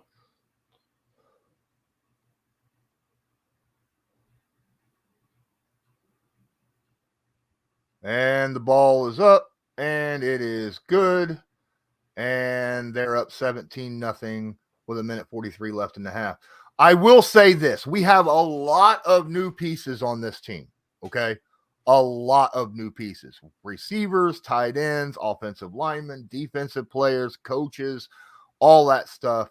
And especially at quarterback, it does take time to get in a rhythm. Remember when we had Phillip Rivers? It took him 3-4 weeks before he started getting into a rhythm himself, right?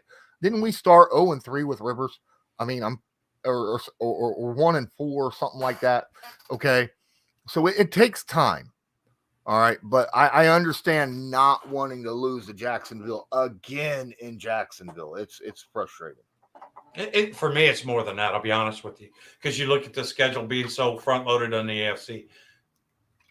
I mean, the slow start. We talked about it all offseason. I mean, the team knew that they could not afford that. You know what I mean? Okay, we got away with the tie. Okay, that doesn't. It's almost like a no start. You know what I mean? It wasn't a slow start. It wasn't a fast start. It was just a no start to the season. So it's like, okay, and that's where it's like this game. I just really feel like, you know. Like, I go ahead. Speak that into existence for me, Law. That's not happening. I'm just going to call it right now. I can see a 68-yard pass for a touchdown, but I don't know if that's going to happen. Yeah, I mean, I know what you're saying, Lawrence, about, you know, the 0-3 and stuff, but with the way this schedule's been built up and stuff, I mean, we have to. Oh, I know. Yeah, I mean, quite honestly, this game is far from over. I've seen this team I mean, heck, we got them right where we want them. We're down 17. We're ready to go now. We got to get that left tackle fixed. Yeah. We got to get that left tackle fixed. And I want a more aggressive defensive coach. I thought and was hoping that we would see a lot more man press by Gus Bradley, and we ain't seen that. Yeah. Yeah, that was definitely what was being explained. That's for sure. So he even said he expected to play a little bit more man press than what he ever has before. Mm-hmm. And I'm not seeing much. Yeah. We got the team to do it, but we're still playing all this, deep zone stuff. And honestly, Matt Pryor is embarrassing everybody right now. Yeah, and I want the solution not to be throwing more players at the spot. I mean, you got to get that left tackle solved with a left tackle, not, bring a tight end and bring a running back. I know. Colts are going to take over at the 25-yard line as he kicks it out of the back of the end zone. 1 minute, 43 seconds. Drive the ball down. Get a touchdown. Bring in some positive mojo into the locker. I wonder if we're going to see Ryman in this drive, because Frank did say that Ryman will probably be in for 2 drives this game. Now would be the time to try it. 50 yards passing. Oh, my goodness. There's the snap. And that's Ryman at left tackle. Quick pass out to Hines, picks up 5. Clock is ticking. Ryman, I was right. Ryman's out there at left tackle. Yep. 2nd down and 5. Hurry up offense. Takes a snap. Looks. Quick pass. Wide open. Ooh, boom. Nice. He gets Nice. hit. He gets hit, but Ashton Doolin makes the catch. Holds on to the football. 1st down after a pickup about, 15. Shotgun. Split receivers. Takes a snap, handoff. Nope, we're going to get that's a false start. The receiver was moving as the ball was hyped.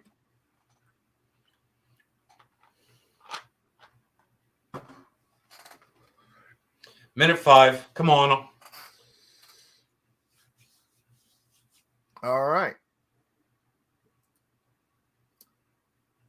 So, Brandon, I blocked you for 5 minutes for being a troll. Quit being a troll. What? Continue, and I'll block you completely out. Don't be a troll, okay? Oh. That's all you've been, is a troll this whole time, and you're even talking about me personally.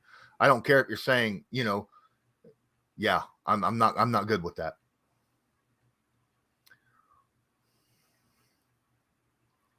Yeah, we've got to quit making it easier for him. Yes, I agree.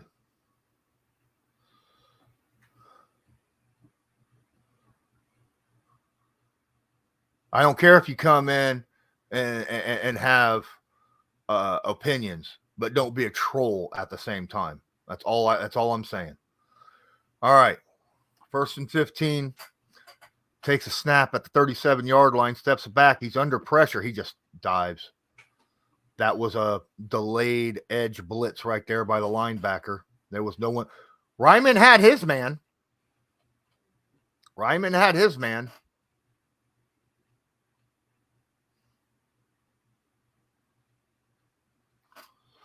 Matthew says, shotgun, takes a snap, looks, quick pass over the middle. He's hit as he catches the football, but Doolin holds on. It'll be 3rd down and long upcoming. It was 2nd and 23. He picks up about half of that. 3rd and long upcoming. 22 seconds left. Huh? I said Doolin's having himself a game. He's stepping up. He we just, we need to find a second piece to that, because unfortunately our running game has not found its legs yet. Ryan fell down on purpose. And I agree with that call, because the dude was unblocked coming right at him. And he couldn't just throw the football. You see what happens when you just throw the football under pressure. It's an interception. You can't throw it away when you're inside the tackle. So the best thing to do is just to go down and save yourself. Yeah. He did the right thing. Ryan did the right thing in that spot. Being in between the tackles makes it to where you got to put the ball in harm's way.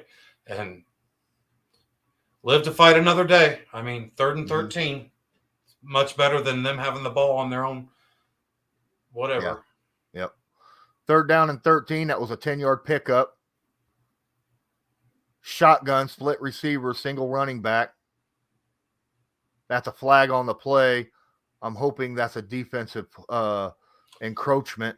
Yeah. I'm hoping that's encroachment because if it is, it's a free 5 yards and replay the down. But no, we got a false start, which the penalty will now be declined. And it'll be 4th and long. If I was Jacksonville, I'd decline that shit.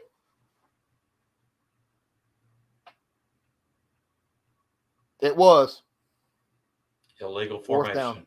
Braden Smith. Well, he gets the blame for that, but, the wide receiver is not in the right spot. Yeah. Gosh. All right, 4th and 7. I mean, 18 seconds. Now you got to punt this thing. Yeah, no, I know. That's what I'm saying. Barring a turnover, it's just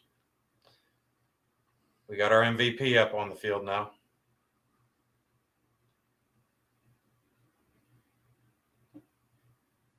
Fair catch called at the 17-yard line. Jacksonville takes over. They'll kneel it and go to the locker room with a 17-point lead.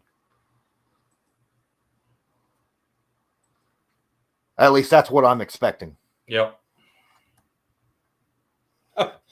They're like, everything's going our way. We'll just Yeah. I don't think they're going to try to, risk having a interception return for a touchdown or something like that. You go into the go in up 17-0. Lawrence is 14 of 17. I mean, yeah, we are not giving him anything to worry about right now. They're in victory formation. They need it just like I thought.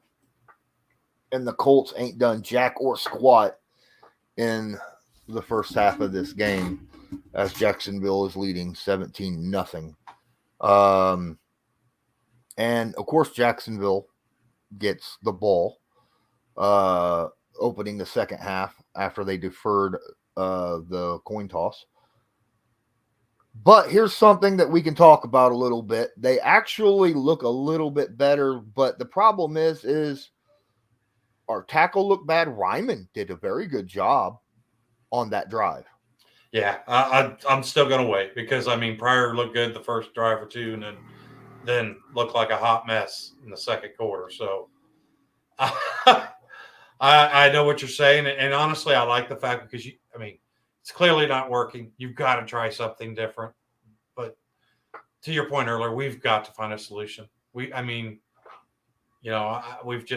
was screaming for a veteran wide receiver, and I would have much rather had a veteran tackle than have a veteran wide receiver, Amen. But, I was on board with Pryor because we got to see what we got. And we said it. Josh Allen's a beast. He's going to make a lot of these guys look bad. So I'm not there yet. But thing is you look at these defenses that we play, there's a lot of good edge rushers in this league that you just can't afford to sit there and let your quarterback get beat up. And then the opportunities they have, they just make bad choices that pass from Matt Ryan and stuff. So, we clean up the penalties. We quit turning the ball over at very inopportune times. That right there alone is going to give us a flip in this game, let alone something going our way for.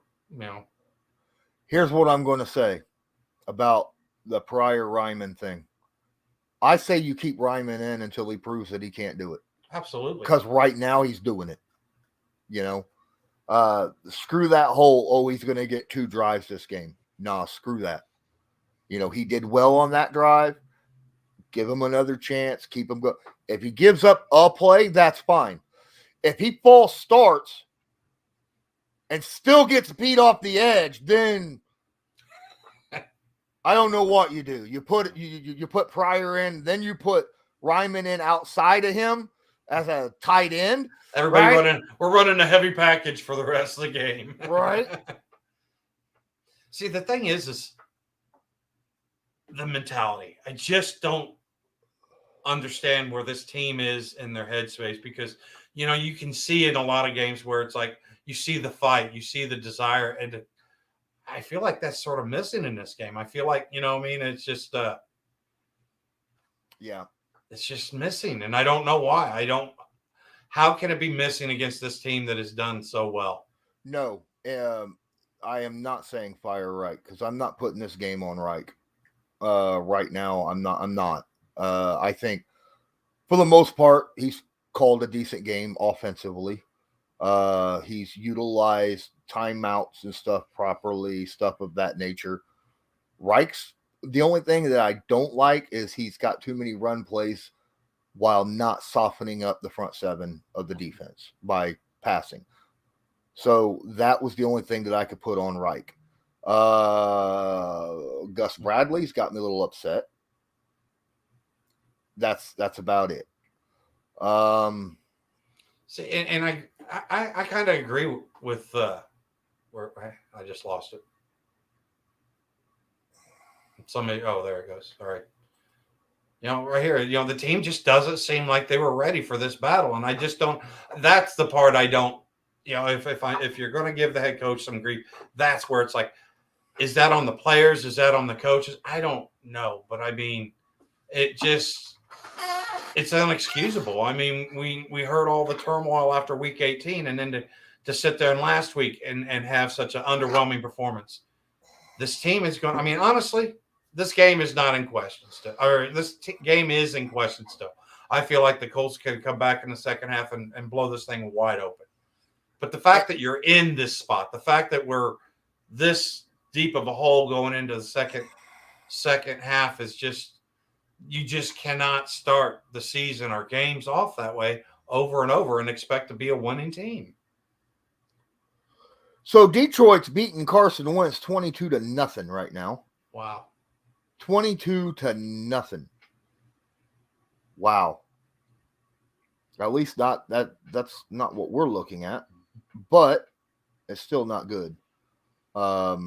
Also, I want to say we still need to continue passing the football, not just because we're down, but if we want to run the football at all, like we did last week in the second half, coming back 17 down, it's kind of weird, right? Yeah. I mean, honestly, you look at it, Lawrence is 14 of 17 for 137 yards passing.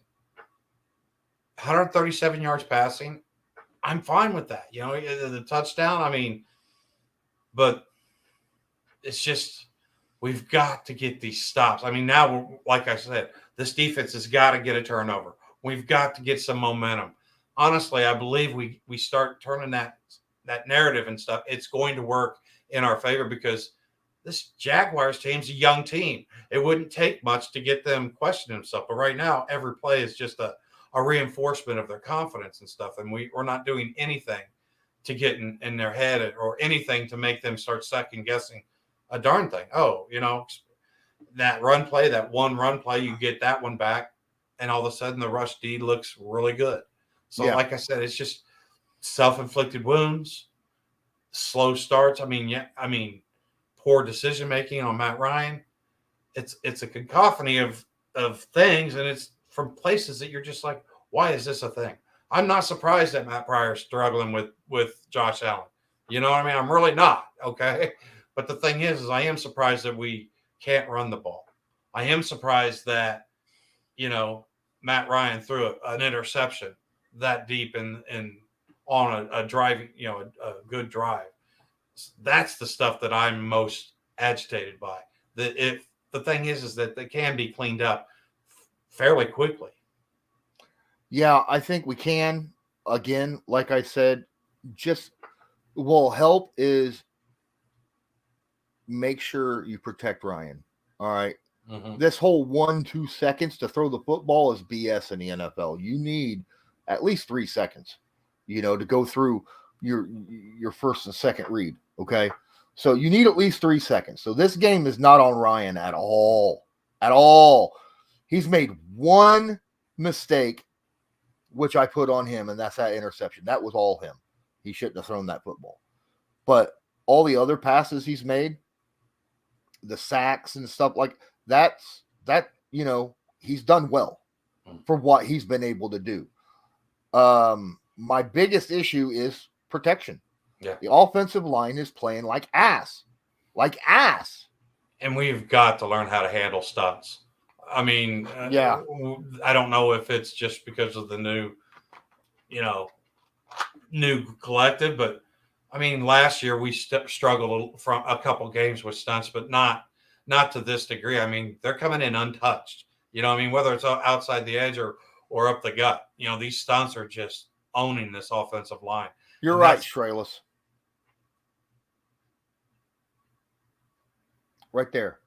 Can't run against a 9-man box. That's a problem, Loyalist.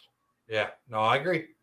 Like I say, you get the pass pro. I mean, there's a couple times where Matt Ryan's had a good pocket, and then all of a sudden you see that stunt, and then a lot of that stuff won't be happening if JT and we can start moving the ball, but we've got to get him out of that first.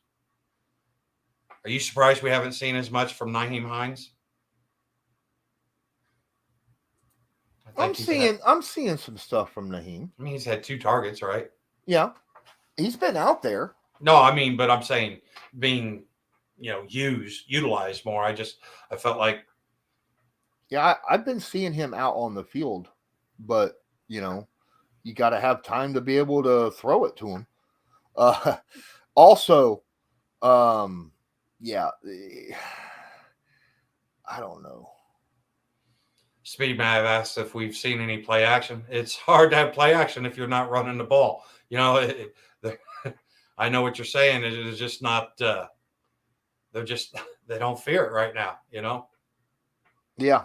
The play action ain't going to do jack if you're getting half a yard average per carry. I mean, it is not going to do jack. At that point, I wouldn't even run the play. I'd run more of an option than a play action. I would, so that the quarterback, his eyes is looking downfield as he's got the hand out with the football, but just don't hand the football off immediately. Just throw it as soon as someone's open, right? That's what I would do. Matt Ryan is learning how to run that because he said he's never done it before.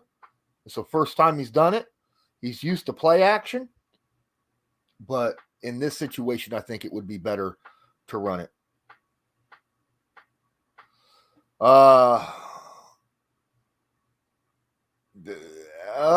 Michael Lidikin says the play calling's been obvious plays. Not really. I like the play calls outside of running the ball too much. And honestly, Matt Ryan's a quarterback that should have 3 play calls thrown to him, right?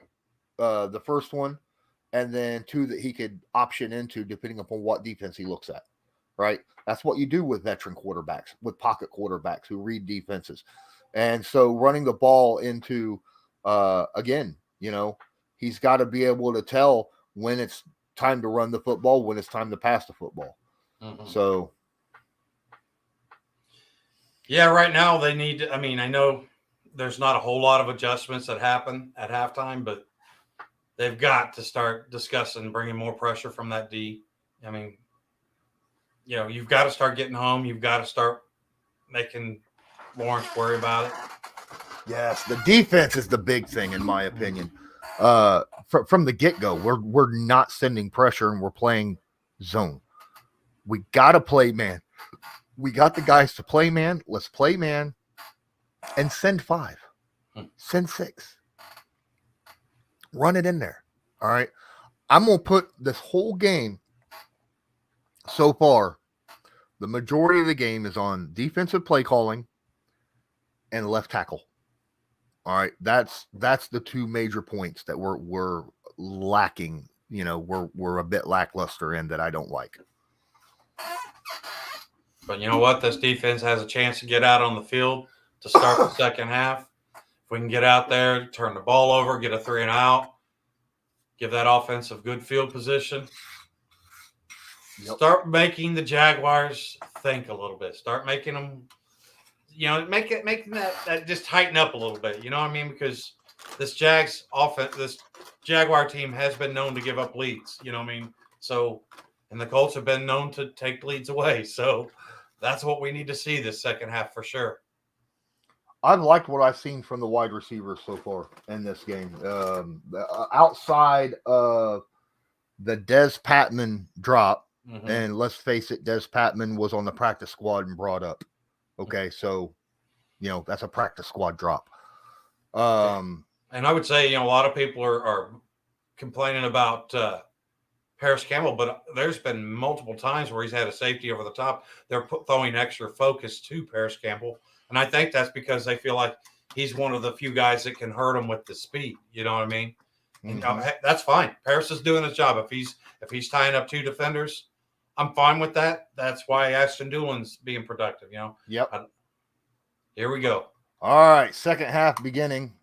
We got to see some changes in defensive play calling here. There's the kickoff. He's going to let that go out the back of the end zone as Chase. There you go. Drops it back there, and Lawrence is going to take over at the 25-yard line. Brandon says he's going to fill his water up real quick. Okay. I've enjoyed the interior pressure from the defense. Grover, Cowart, Johnson. That's been a nice little surprise. So now we just gotta let's grab a hold of that. Yeah, let's grab a hold of that and start just building off of that. Come on, guys. All right. Under center, takes a snap. That's a handoff to the running back who is grabbed, swallowed up in the backfield. Now, Zaire Franklin's going to get credit for the tackle, but let's face it, Dio Odangbo was there as well. And there was Nick a cornerback Cross. sitting Nick- out there. Nick Nick Cross Cross was was sitting out there. Mhm. Defense swarmed to that. It's going to be 2nd and 11 upcoming. Good start. Now let's build on it. Come on.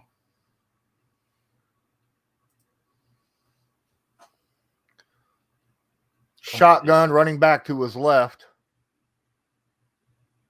Face on out there. Takes a snap. Looks, quick pass out to the sideline. Pushed out of bounds by Gilmore after a pickup of 4. It'll be 3rd and 7. Yep. All right, defense. Let's force this 3 and out. Let's get some pressure. Jesus. They're going to call it 3rd and 6. Of course I do. Let's get some pressure. Come on, Gus. Come on, Gus. Come on, Gus. Call the right defensive play here. Come on, man. We got bunch formation to his left, running back to his left, takes a snap, quick 3-step drop, quick pass over the side, and he gets the first down. Gilmore getting taken for a ride by number 17 in this game. Gilmore taken for a ride, and Brandon went to go get his drink, and then his stream collapses on us. Oh, there it goes. There it is. I was like, oh, no.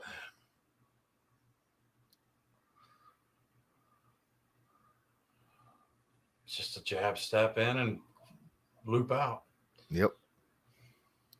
All right. Jaguars 1st and 10. Under center.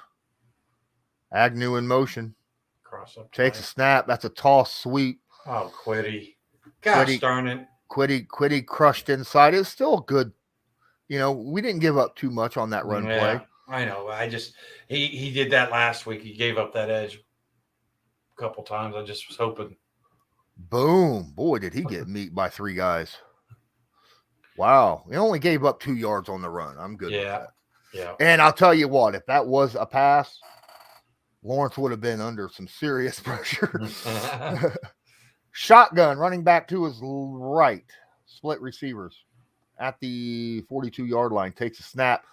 That's a quick pass out to the running back who gets the first down, pushed out of bounds after 1 yard past the line of scrimmage. And it's another fresh set of downs for Trevor Lawrence. I mean, this is easy pitch and catch. Nobody filled that zone over there at all. I mean, Nick Cross got there, but it seemed like he needed to be there a lot sooner. Come on.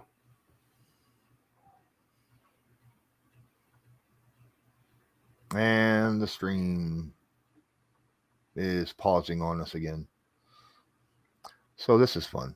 There we go. 1st and 10 at the 48-yard line. I think we got an encroachment call coming up. Oh, my God, did EJ Speed EJ, sit down. You're down 17. Talk trash later. Yeah. It's still a hell of a hit. Yes, it was. That's what I mean. But go back and act like you've done it before. Oh, Ngakwe's got his Helmet. yeah. Yeah. That's right where we froze again. Yeah. The stream we're watching keeps freezing on us. But EJ with a big old hit right there. Long second down and 12 coming up. And that's a frozen stream again. Lawrence throws over the middle. Good hit right there by, was that Zaire? Yep. Yes, sir. It'll be 3rd and long upcoming. Right over the middle. That's a huge problem. They showed a graph where the Jags have had twice as many offensive plays as the Colts. I mean, come on, guys. 3rd and long. 3rd and 8. You got to get them. Come on, Gus. Bring some heat. Nope.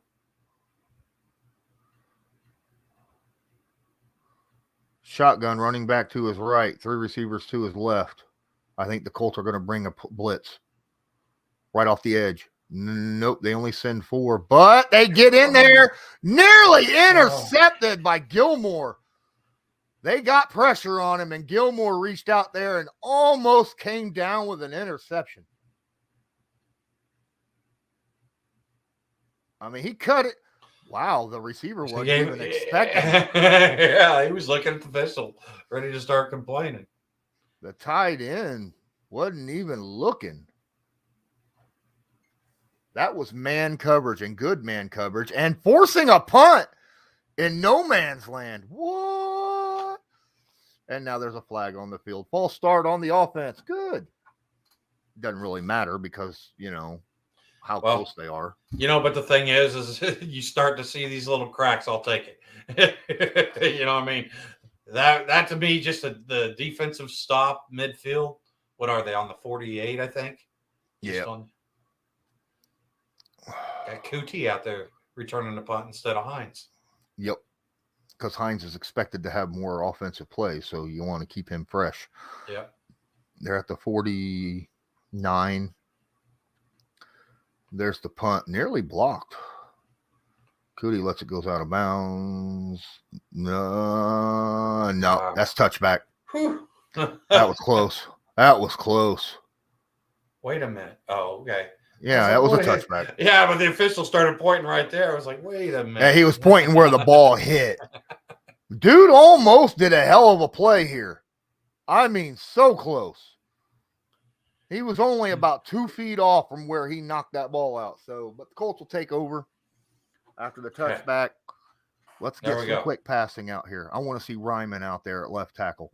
Okay. I want to see no run plays unless there's 7 or less in the box.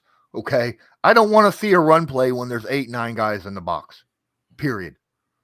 I don't want to see a run play with 7 guys in the box. Honestly. Really?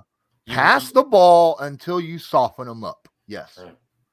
I don't know. Like I said, I don't feel like you have to abandon the run, but you've got to be productive with it. You know what I mean? You've got to be productive with it. It's hard to be productive when there's 7, 8, 9 guys in the box. Oh, I got it. But I'm just saying, I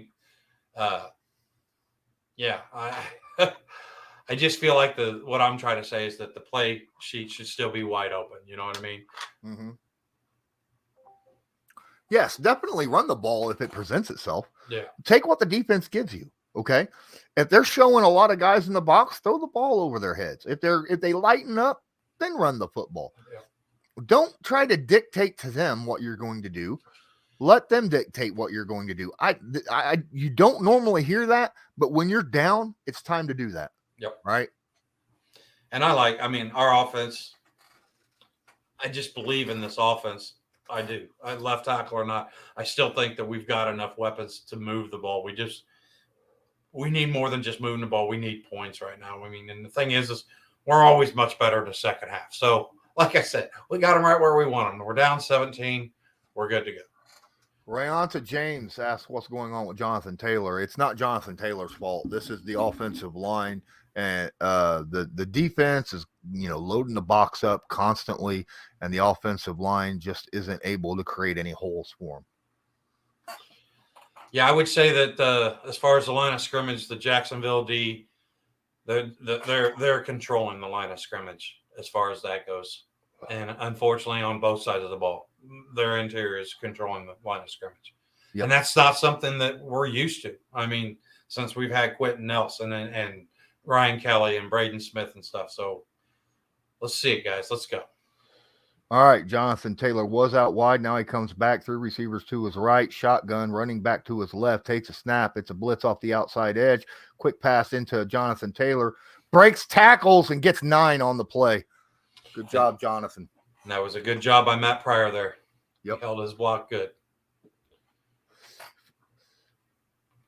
Even though I'm still pissed that it's Pryor out there. I know you are. Let Ryman be out there. He did a good job. Maybe Pryor gotten a talking to while he was on the sideline. Coach Mawai and them all in there having a long conversation. All right, here's a handoff to running back. Taylor picks up the first down after a 5-yard run. Good job by the offensive line, giving him a smidgen to run through and get a first down. That the right side of the line definitely had a good push there. I like that. That's what I was just talking about that we haven't been getting. Jelani's getting a lot of snaps this game. All right. Shotgun running back to his right. Split receivers, takes a snap, fakes the handoff. Going deep. Oh, wait. Come on. That wasn't pass interference? All right. Nope. That was a good shot, but I thought that was pass interference, but I couldn't tell. Usually when the cornerback falls down. Right there. Yeah. He never even looked back for the ball, reached back and grabbed Patman. All right. We got to create our own luck. Come on, Matt. Let's go. 2nd and 10. At least he took a shot downfield. Yep. Split receivers. Running back to his left. Or right, sorry. Takes a snap. That, ladies and gentlemen, was exactly what I said they needed to do. More RPO right there so that he has his head up. He faked the handoff, pulled it in, threw it real quick, and Des Patman caught a 7-yard pass, making it 3rd and 3. That's what I want to see more of. Now we've got to get this first down. Let's continue to move the chains. Keep the ball. All right. Taylor to his right. Jelani Woods in motion. 3 receivers to his left. Jacksonville showing blitz. They are blitzing. Picked up beautifully. Great play right there by number 23, reaching in and knocking the ball away from Mo Alley Cox. But that was a hell of a blitz pickup by the Colts offensive line right there. Great job. Watch Jonathan Taylor step in and get that guy. He didn't stop him completely, but he slowed him down enough for him to get rid of the football. Good job. Are we going for it? Surely not. No. That offensive line, definitely something to build with now. Let's go. There's the punt. No fair. Lets the ball bounce around, and it's grabbed by Rodgers at the 8-yard line, where Jacksonville will take over. Now we got to get pressure. I know. Gosh, darn it. Cannot let them move the ball on the ground at all. Make him make decisions with his back against his own goal line. Come on. I'm telling you, these are the pressure moments that he's shown to make mistakes in. We just got to make him do it. Yep. No turnovers. Had 2 opportunities for interceptions. Gilmore dropped the pick and Blackman dropped the pick. But, oh, man, had those been interceptions, it might have actually been a little bit more interesting. But it is what it is. Yeah. Like I said, at least the offensive line came out and showed a good showing. Yes. Move the ball a few yards on the ground. things are trending the right way. It's a start. I mean, that's all we can look for right now is, something to build on. And I would say that was a good start. It wasn't any points on the board. I And we didn't get past midfield. So, I mean, it's not a whole lot to be happy about. But I get what you're saying. Still in the third quarter. We're only down 3 scores, 2 touchdowns and a field goal. We can still make this comeback.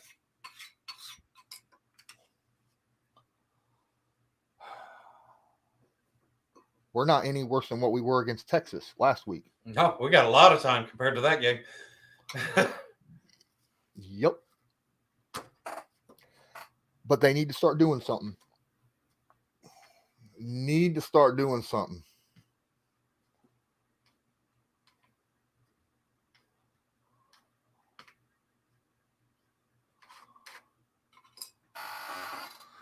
Master Blaster, what's up? Who on the defense makes the big play? That's a good question. He's going to say Quiddy Pay. I'm going to say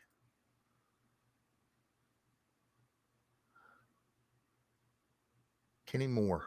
And I'm saying Isaiah Rodgers Sr. Okay. So we got 3 guys. One of them going to make a play. Kenny Moore or Grover Stewart. Those are my 2. I'll throw Grover Stewart because he's been quietly pretty darn good in this game. Yeah, I'm thinking solely of a turnover. I think, me too. Me too. Let's go.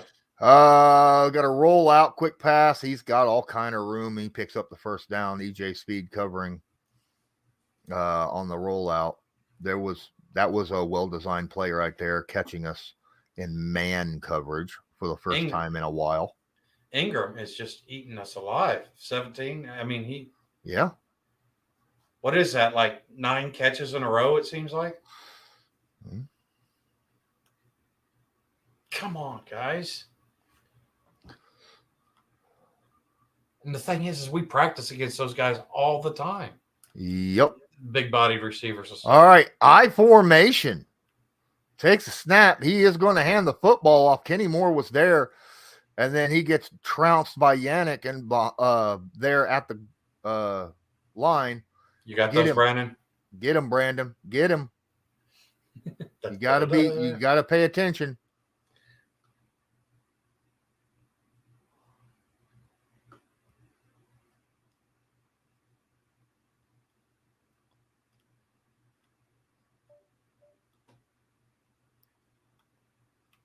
All right. 3 receivers, shotgun, empty backfield, 3 receivers to his right. 2nd down and 10. That's a blitz coming. Picked up pretty darn good right there. And Cross pushes him out after a first down. Ugh.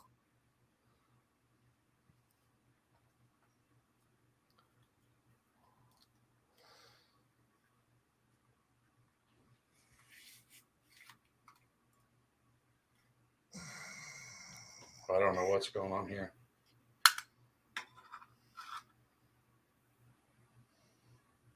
They did send a blitz, though, that time.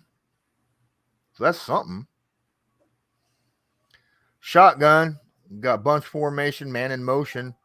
That's going to be a quarterback keeper, and he's going to pick up almost a first down. Almost a first down for Trevor Lawrence right there.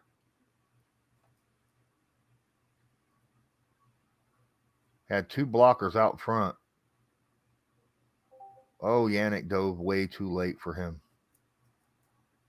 Yannick should have just dove at his feet at that point.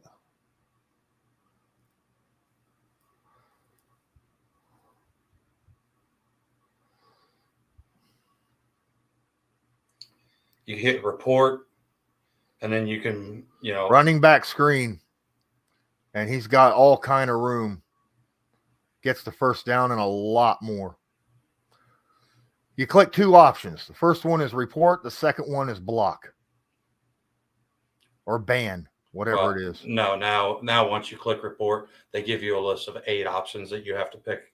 Just pick the top 1 or 2.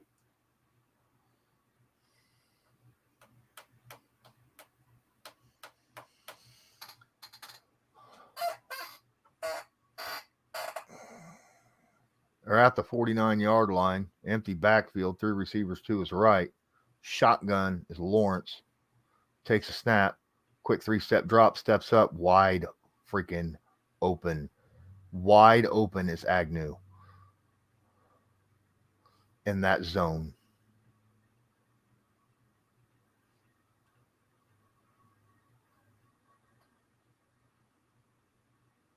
Oh, no, that wasn't zone. That was man.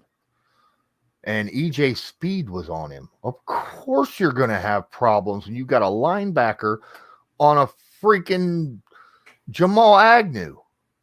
Why is EJ Speed out there when they've got 3 receiver sets? All day, throws it deep, deep, deep. Good pass breakup right there. Gilmore thought he was going to come down with it. He actually lined himself, and yeah. Come on. That's why he threw it deep, because he knew there was a flag. Defensive holding. Happened before he threw it, and that's why he threw it on Nick Cross. Nick Cross has not had a good game today. Well, I think he's not had a good game. Bradley, I mean, he's getting out-coached. He's flat out. I mean, how many times have we sat there and watched the mismatches? Totally in favor of. This is zone, and Nick Cross just grabbed right at the 10-yard line. All right, shotgun. That's going to be a handoff to the running back. He's going to get met by Cross and pushed backwards about 4 yards. Cross is not having a good day. Not having a good day at all.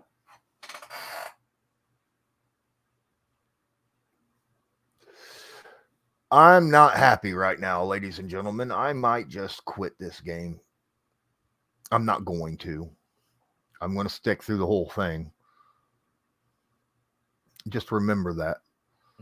Under center, that's another handoff to the running back who the defense is just beat ass tired right now. Robinson picks up another first down after a 6-yard carry. It'll be forever and ever. Good Lord.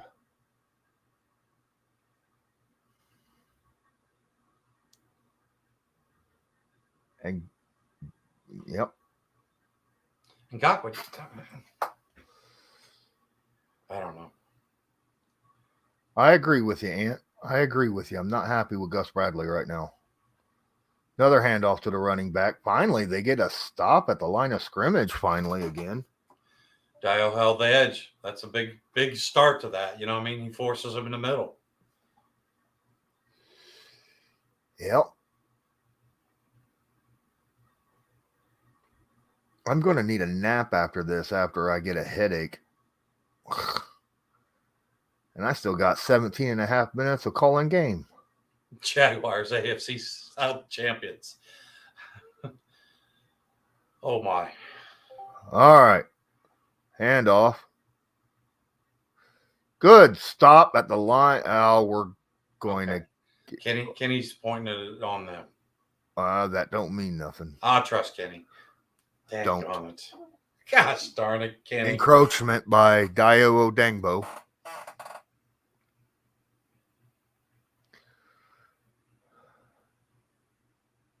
And there he goes off the field.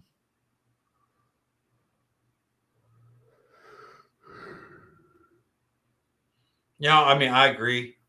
I think I just read Gus Bradley's lips. He said, play as soft as you can, let him catch it in front of you, and then run an extra 10 yards. All right, man in motion. If I have another running back, freaking, I don't think he got the first down. Yeah. It'll be 3rd and 1.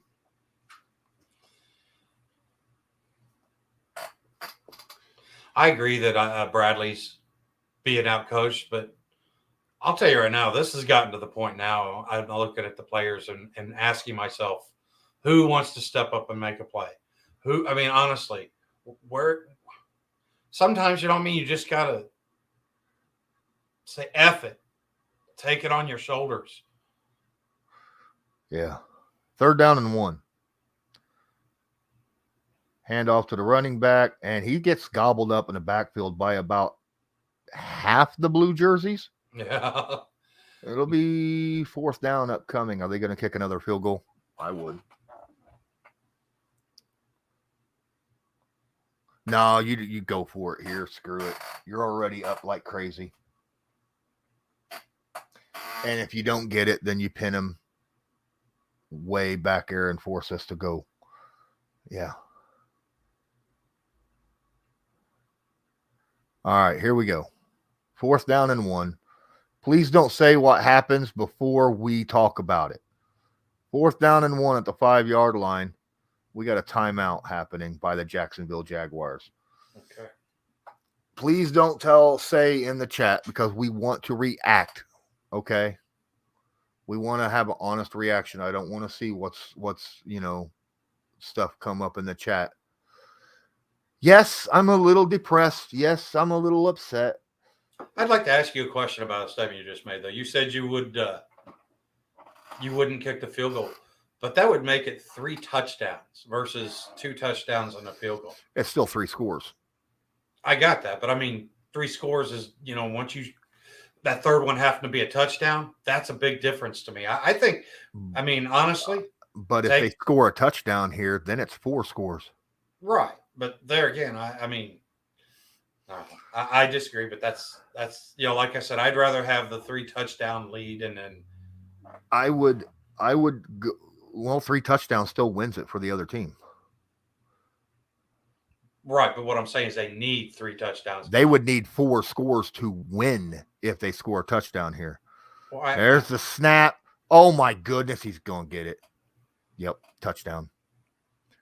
Julian Blackmon had no chance of making a play here. He either A, had to cover Jamal Agnew, or B, go after Lawrence. If he covered Jamal Agnew, Lawrence walks right into the end zone. If he goes after Lawrence, which you kind of have to, it's a simple pass to Agnew for the touchdown. And that's exactly what happened here. That's exactly what happened here. And now the Colts are down 4 scores. And now I agree. Game over. But we cannot allow a shutout. That would be even more embarrassing.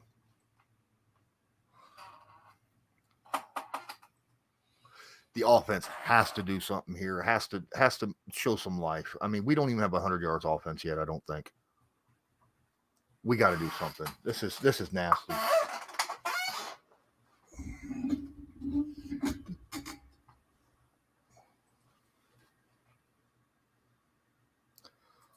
This is awful.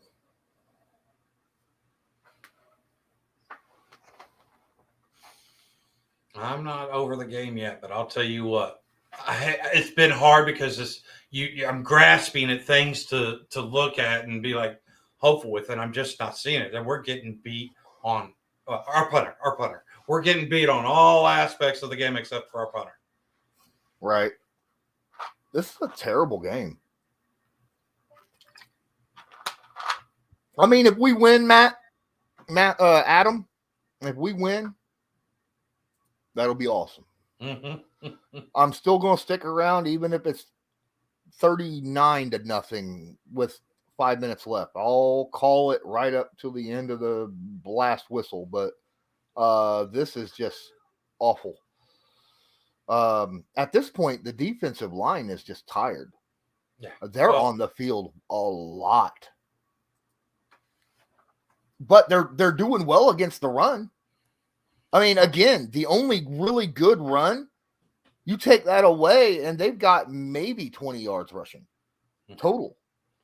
Outside of Trevor Lawrence, who's, kept it a couple times. I do have a question for Gerard Powers, though.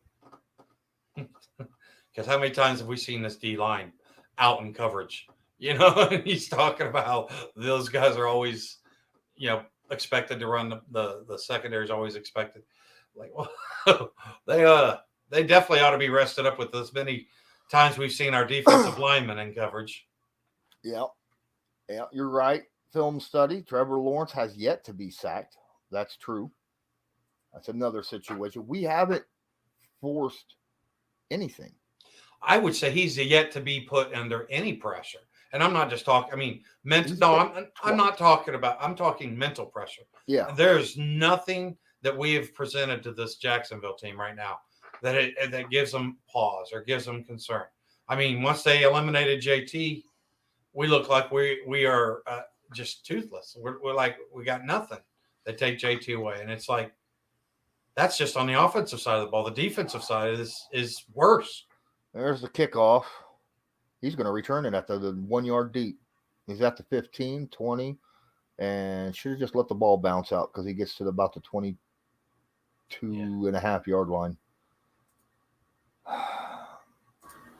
Come on, man. That's a very good question, Ryan. He says, "What's up with this new pass rush?" And I mean, it's non-existent. And this Jaguar offensive line's not that darn good. They're not terrible, but they're not this darn good. I like Cam Robinson's pretty good. I like Cam Robinson, but either way. Oh, look at that. A handoff with a big old hole for Jonathan Taylor and picks up 18 on the carry right up the gut. What? See, they ran the ball because they had no one, in the box because they're expecting the pass. That's the end of the third quarter where the Colts are down 24-0. Now, you say, but you need to pass the football. But if you're going to pick up 18 yards per carry, I'll go ahead and run the damn ball. That's the thing, Brandon. He says, where was that 3 quarters ago that they weren't stacking the box? There was 5 guys in the box. 5 guys in the box. That's yeah. So they're probably going to play lighter box, play against the pass, and we're going to end up running Jonathan Taylor. Jonathan's going to get 100 yards rushing on the day because 90% of it's going to be in the fourth quarter, which, and then what? Are we going to score 4 times in the fourth quarter? It has to be one of the best freaking quarters of play the Indianapolis Colts have had like ever. I mean, really, it would. And we'd need turnovers. The last time we came back 24-0 down, wasn't that against Kansas City with Andrew Luck? Yeah. I'll be honest with you. I mean, I would love to sit there and say, yes, we're going to come back and win this, but I just haven't seen enough from any area of the game to give me hope for that. You know what I mean? I want it to be that way. Trust me, I want it to be that way.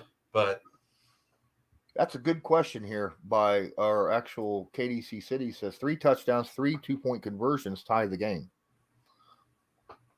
Do you go for 3 2-point conversions if you score? Do you go for a 2-point conversion if you score touchdowns? Yeah, I mean, you have to, at least the first one. You know what I mean? You have to. But if you miss it, then you're screwed. Right. But there again, I mean, you're going to need a 4th possession either way. Yeah. Oh, man. Be nice. Yeah. Yeah. I mean, honestly, I absolutely would. Because like I said, even if you miss one of those 2-point conversions, your 4th possession still needs now to only be a field goal versus a 4th touchdown. I don't think that this. Okay, I think the game's back. Yeah. Colts taking over at the 44-yard line. 1st and 10, quick pass after that ball was batted at the line of scrimmage. Doolin was open.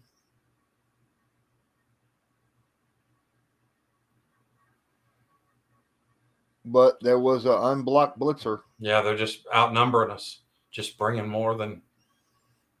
Yep. 2nd and 10.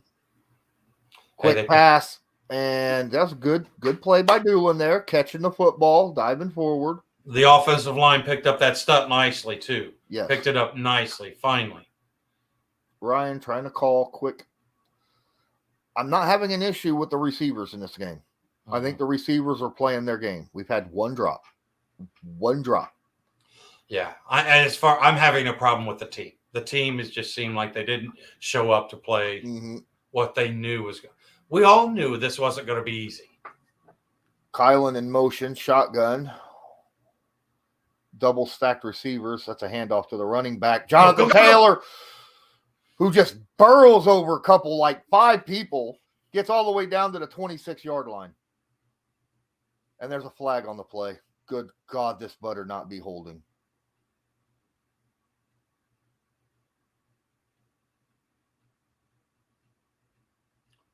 That was a grown man play. That was a late flag.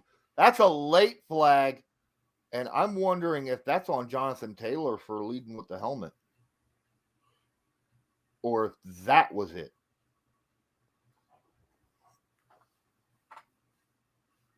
I think it's a personal foul. Oh, no flag on the play. Okay. Because he didn't leave with this. He hit him with the forearm where he was holding the ball. I was like, come on now. I know. Okay.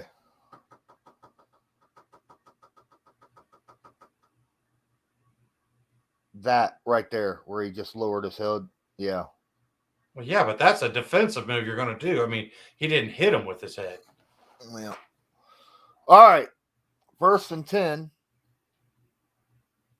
And just like that, it looks like he's got actual good rushing numbers. Taylor split out wide, empty backfield, 3 receivers to his left, takes a snap, steps back. We got a holding flag on the play. That's holding. They're going to decline it for a sack. And Pryor held and still gave up the sack. Oh, no, false start. Yep. They'll probably decline that.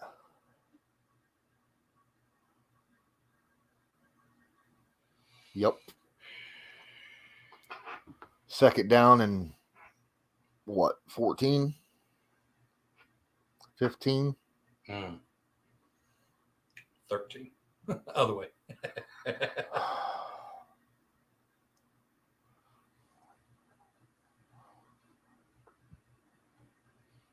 Yes, he hits it with the shoulder. Yeah, he hits with the shoulder. Split receiver, shotgun, single running back to his left. Takes a snap. Throwing deep down the side. Oh, what a play by Strawn. Coming back for the ball. Coming back for the ball. Nice back shoulder throw to Mike Strawn for the 1st down. Somebody decided to make a play. Let's go. He bobbles it at first, but ends up catching it. Good job. All right. Hand off to the running back. He squeezes between. Not very good blocking right there. Picks up 2. It'll be 2nd and goal. Is it pretty sad that we got that excited over a Michael Strawn catch? Because that was actually showing life a little bit late, but, you know, happy to see it happen. Look, there's a flag on the play. What's this flag for? Too many men in the huddle?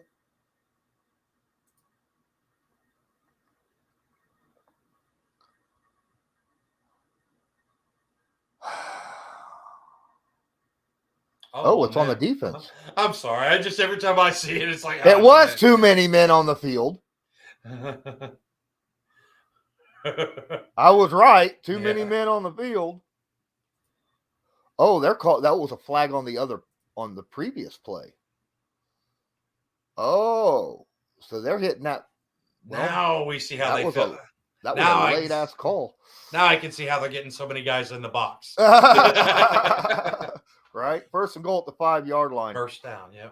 Shotgun, running back to his right, split receivers, takes a snap. That's a fake handoff. Oh, wide open. Nope. Did he get the foot down? Did he get the foot down? They're saying no. Okay. Got the first one. If it was college, it'd been great, but. Ooh, that was close. Mm. Man, that was close. He put it right where Mo had to get it, though. Mo just needed a little bit bigger right foot. When you're that big of a dude, it is hard. Wait, foot's down. That foot's not. Okay. Right. When you're that big, it's hard to drag. Okay. It's different when we talk about, well, you got a toe drag swag. It's hard to do that when you're 6'7", 250 pounds. Second goal at the 5.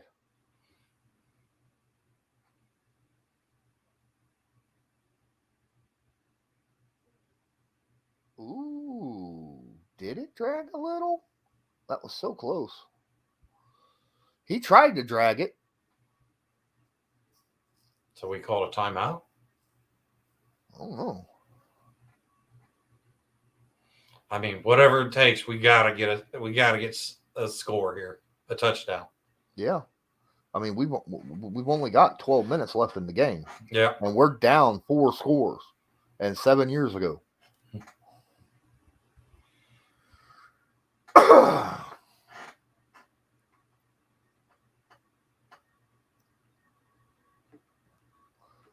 Come on. I mean, it's got to happen this play. That's why I put that on the screen. All right. Shotgun, running back to his right, takes a snap, takes the handoff, throw, looks, got daylight, holds the ball too long. Sack. Clean the hell back at the 15-yard line. That was on Matt Ryan. That right there was on Matt Ryan. He held the ball for a quarter year. I think it became winter at that point. Oh, look, Mo Alley-Cox so wide open back there. Hell, Mo and Kylan were both wide open on the right side. That was on Matt Ryan. Come on, over a minute's ticked away. Come on. 3rd and goal. Takes a snap. Looks, throws. That's Kylan Granson. Keep going. He's dragging. Going. We got flag on the field. We got a flag on the field. This could be an automatic first down. I think it's a face mask, it looked like. I think this could be an automatic first down. Either way, the clock stopped. Nope. Pass interference offense.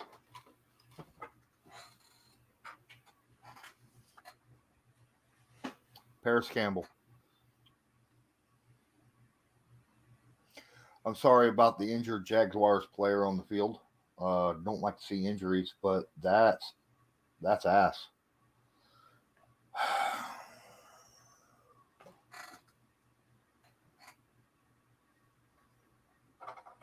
Wow.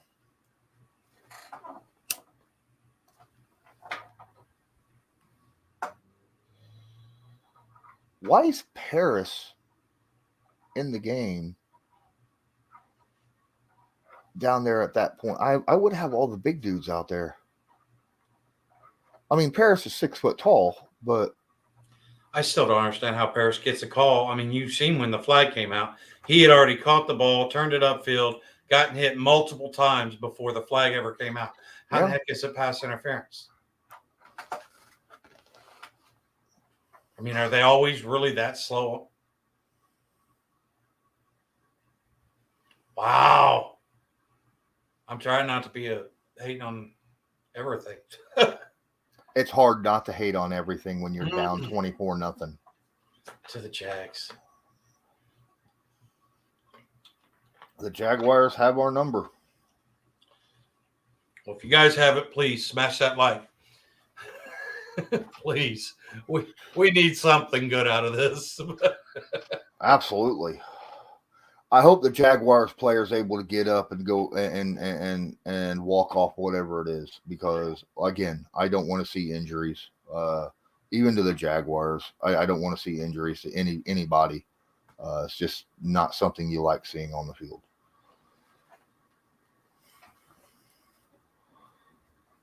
I'll tell you what, Kylan Granson fought his ass off on that play. Yeah. Kylan's played well today. I think Kylan has played very well today, overall.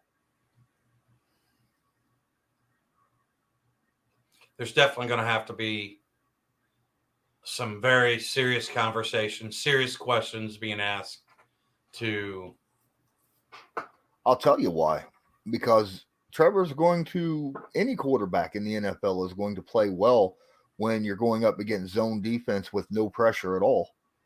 I mean, all you got to do is sit back and wait for someone to get open. I mean, any quarterback can play well in that situation.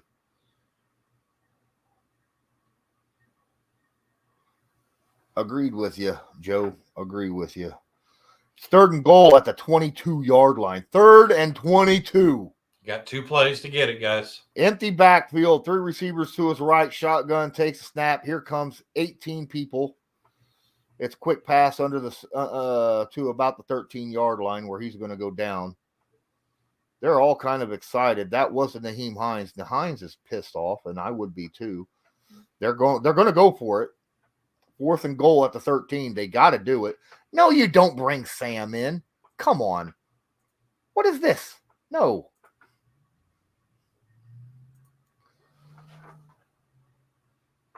First off, Sam Ellinger ain't even here.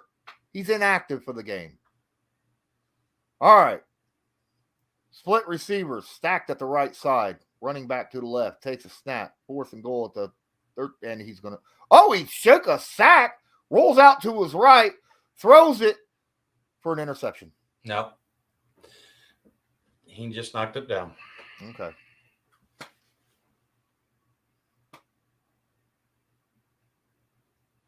Shaquille Griffin with a good play on the ball. It shouldn't even been thrown. I get why he threw it to Mike Strong because he's a big dude, But in that situation, Shaquille was in front of him. You'd have had to throw that ball a lot higher than that, right? A lot higher than that.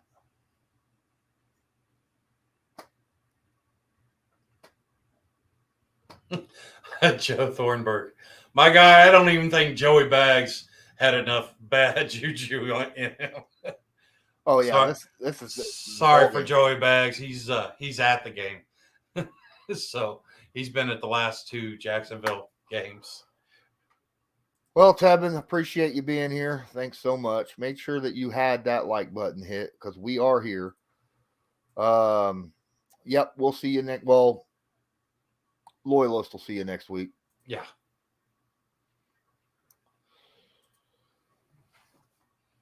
Wow. Yeah, there's. You know what? I am going to do something I haven't done all year. Tomorrow.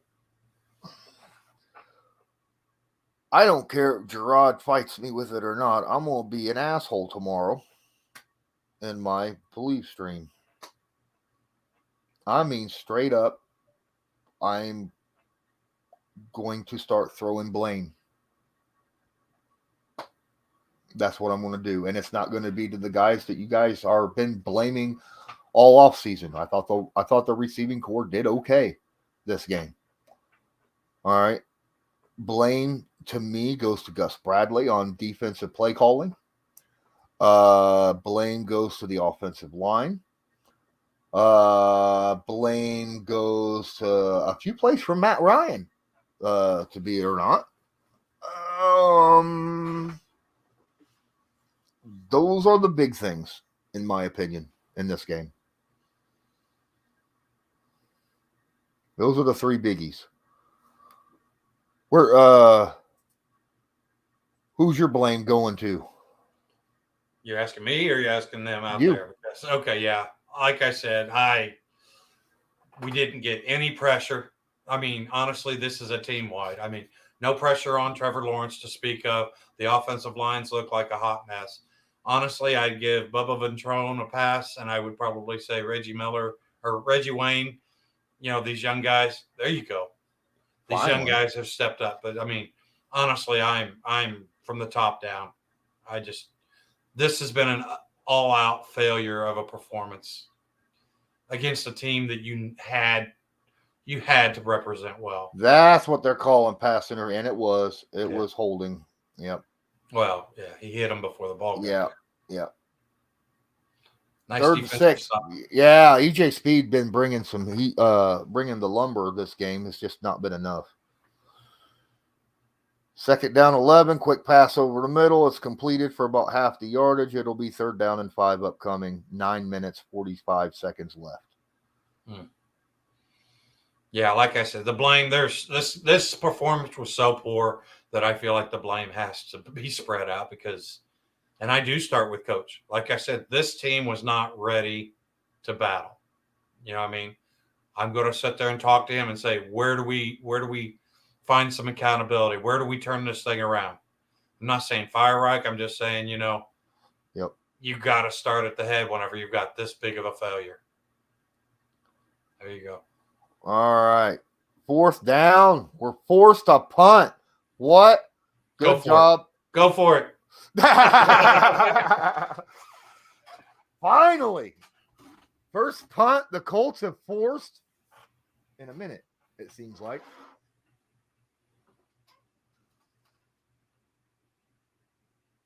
See, Brandon, I would say that this, as far as the team being prepared, now I'm not blaming Reich for the coaching as far as play calling or any of that. I'm talking about just the team being ready as a whole. Yep. I can give you that. I will bow to that part. Takes the punt at the 25-yard line and gets to the 32 before he is met by a whole gang of teal. Even though it's not teal, it looks black and white to me. Yeah. But they're supposed to be teal. Well, it's in the cat on the helmet.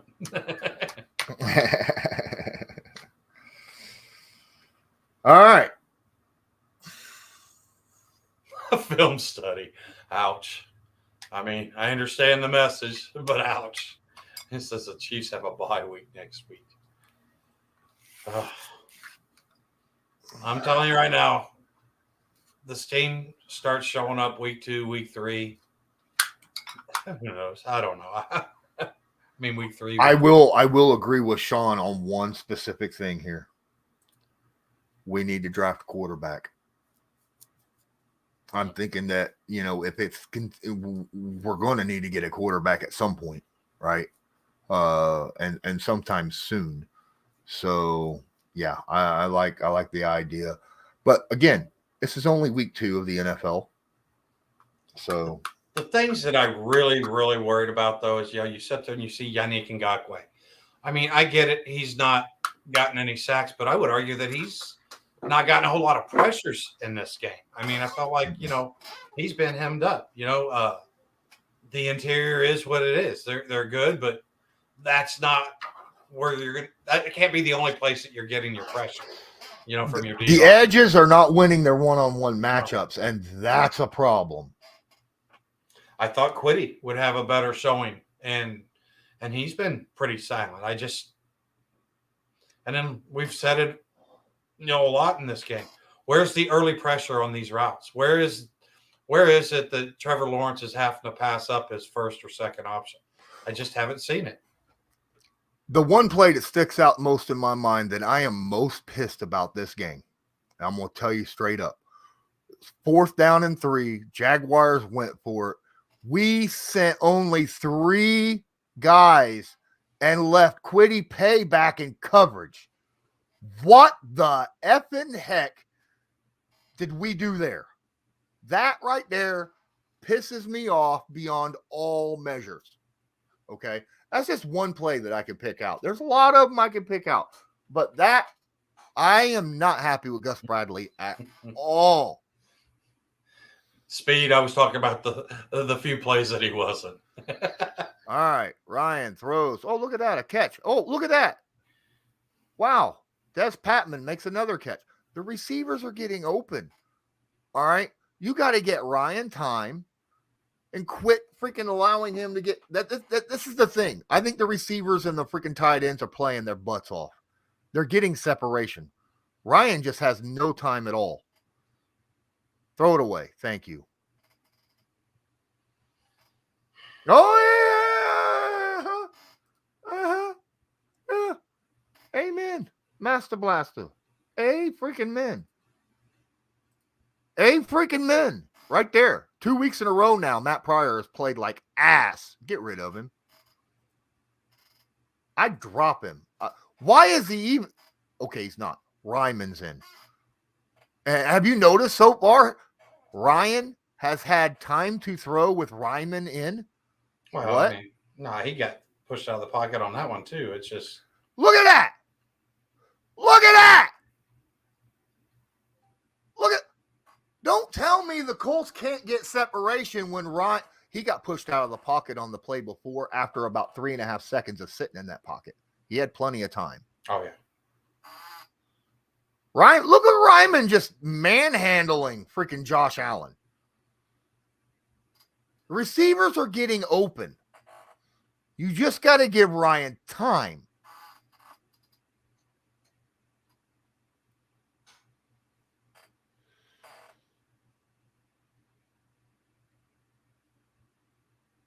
All right, we get about 3 on the run play.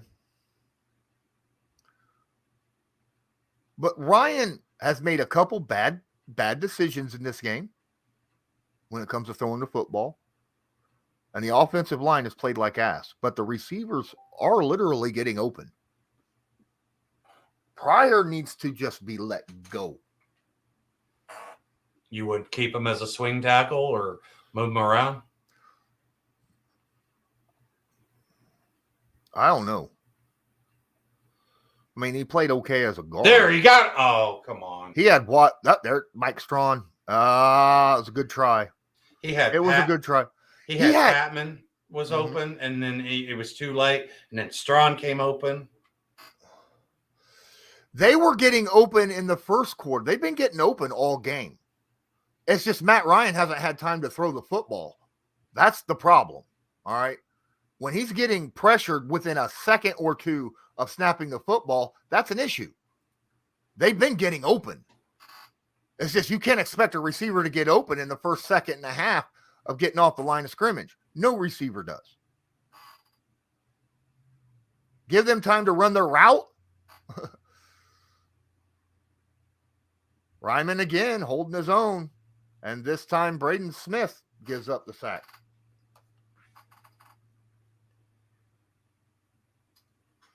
Actually, I think he got rid of the football. It's because the Jags have had all day to throw the football because our pass rush ain't done jack and squat, right?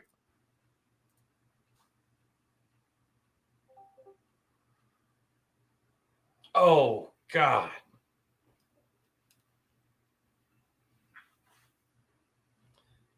God. Did you see that? 4th and 7 at the 9. Yep.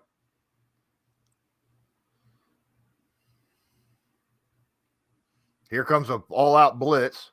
Ryan takes off to the sideline. Look, let it rip. Throw. Let it rip. He should have just ran it. I think he'd have been all right had he ran it. That's the down. That's 4th down. My God.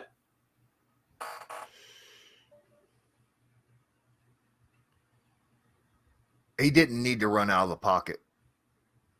Ryan, you didn't need to run out of the pocket. You had time.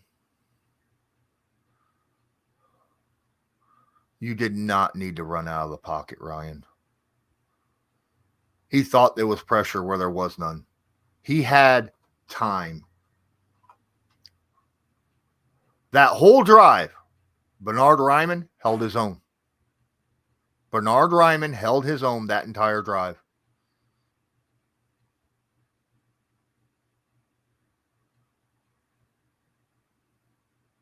All right.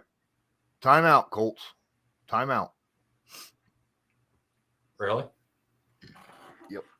You only got 2. They can only be used at some point. All All they're doing right now is eating clock. Yeah, I'd just rather stop them right now or get out. Bye, fans. I'll tell you. Bye, fans. Right. Here's the thing. Dude, someone had a Minshew jersey on, I seen. Matt's getting a little bit gun shy right now because of what happened in the first half with Pryor in. Getting a little antsy, running out of the pocket when he don't need to. Another handoff, another run play, another stuff. Right. This time It was Grover Stewart again. Grover's played a hell of a game. Yeah, Grover's had a good season. He really has. I mean, so far, yeah. I mean, now it's just, there's that timeout. See, now it's just about pride. You got a 3rd and long, get them off the field, get the ball back, and just put a point, just something for the love of it. I mean, we're being shut out by the freaking Jacksonville Jaguars. I'm officially worried, Avery. I, who am I'd say I'm fairly optimistic. I'm officially worried. Okay.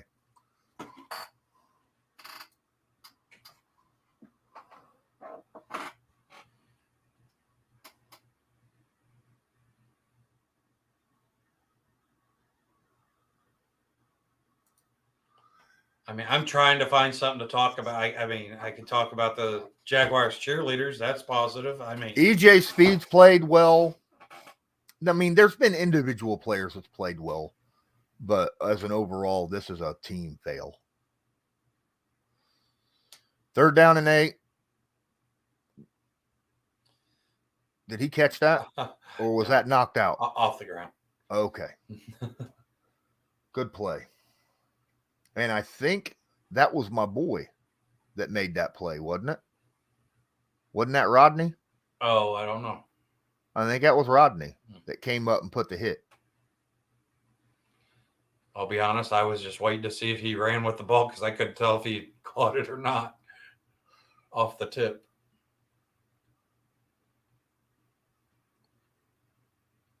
We got a lot to fix this game.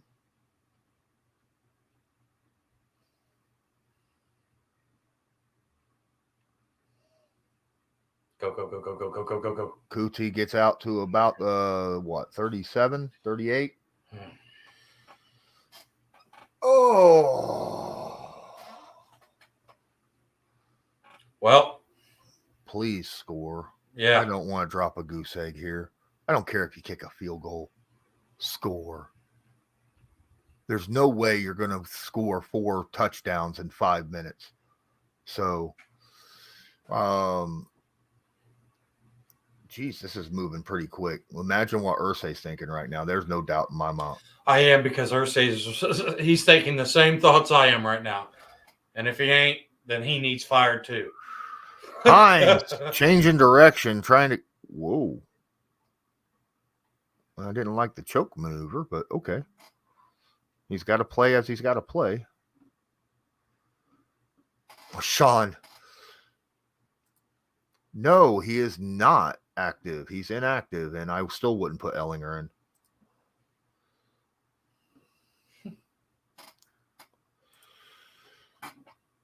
I'm very upset with Gus Bradley this game. Incredibly upset with Gus Bradley. Tipped at the line, interception.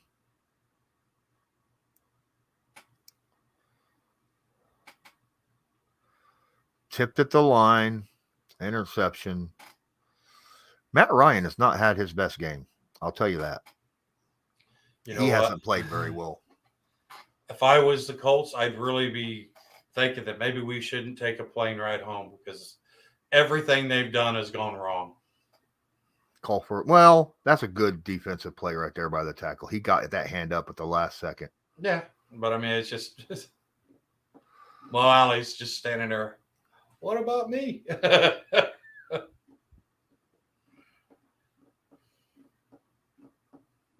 I'm talking. Yeah, I think they. If I was Jim Irsay, well, there we go.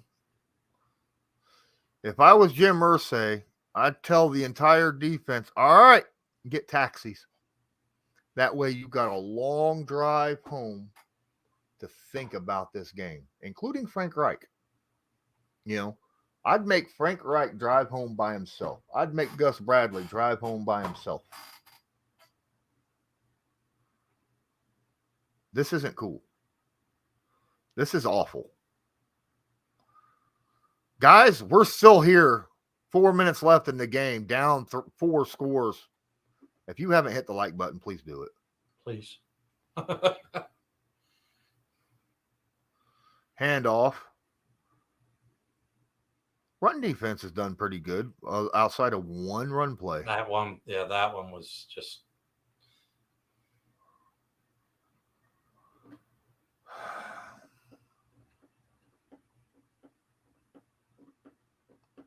I will not be on social media today. Mm. I won't be in Discord after this is over. Sorry, Brandon. I told you I might if it played out decent. This isn't decent. Yeah. This is far from decent. I need to watch something to make me happy. Okay? Because right now, I am not happy. The thing is how does this team continuously have the talent, have the opportunities, and just keep squandering them and keep failing to turn the corner? I mean, 4th and 5. Are they going for it at the 50? If I was Jacksonville, I would just to be like, there you go. Please do. At least then we have a chance of not being a shutout still. This is not cool.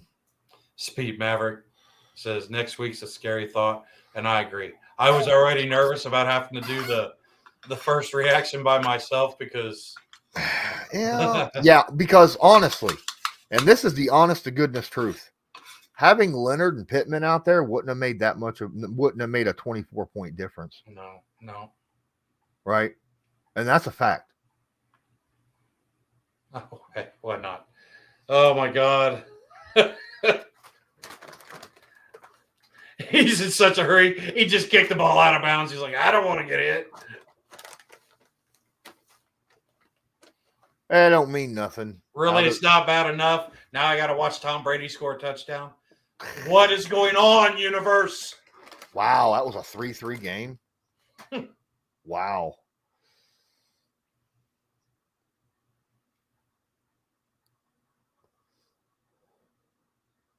I know it's petty, but I want a damn score. March this ball down the field. Give me a score. With 2.5 minutes left. They sent 5. Ryan throws another interception. Did he really get both feet down? Yep. Yep, I'm done. This game,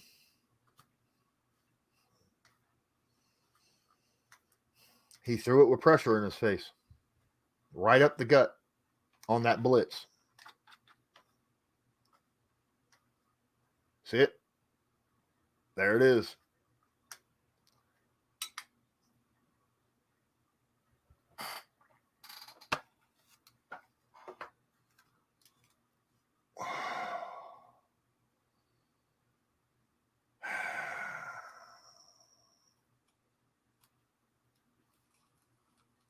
I am incredibly not happy. Appreciate you guys hanging out with us, even if you're just here to watch us suffer, whatever. Appreciate you guys. Please make sure you smash that like. Man. You're right, Carlos. You're right. You know, honestly, the thing is you got on social media right now, I would have to just push a lot of likes. You know what I mean? I like that statement. Because I would argue that this team is making social media seem a lot more right than they definitely should be. Mm-hmm.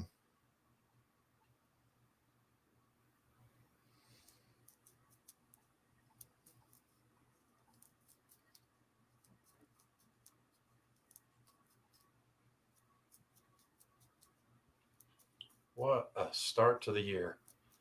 0-1-1. And we've played 2 divisional teams.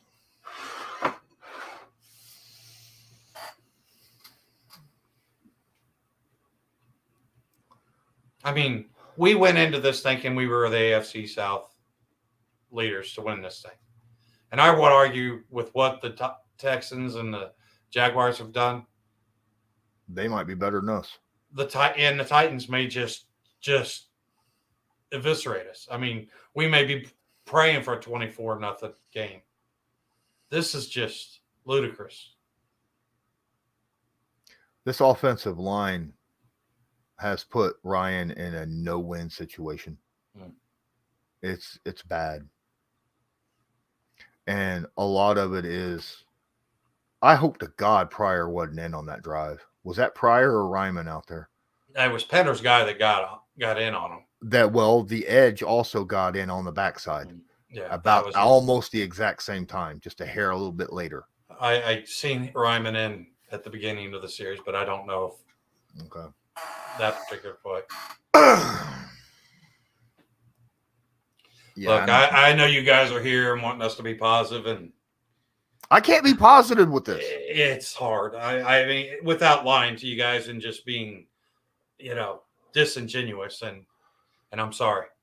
Someone's getting fired or released. I don't know who. Irsay has to make a statement after this game. You just do. You do. After a game like this, after tying the Texans week 1, and then getting literally goose-egged week 2 to the Jacksonville Jaguars, you can't let this slide.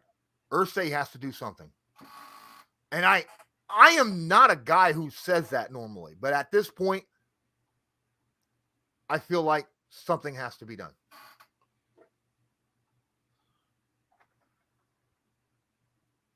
I don't think it's Frank that needs to be fired, though.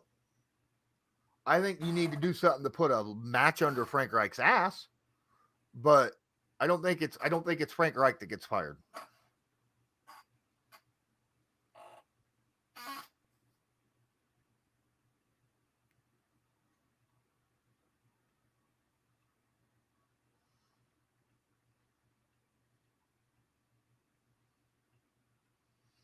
I will argue.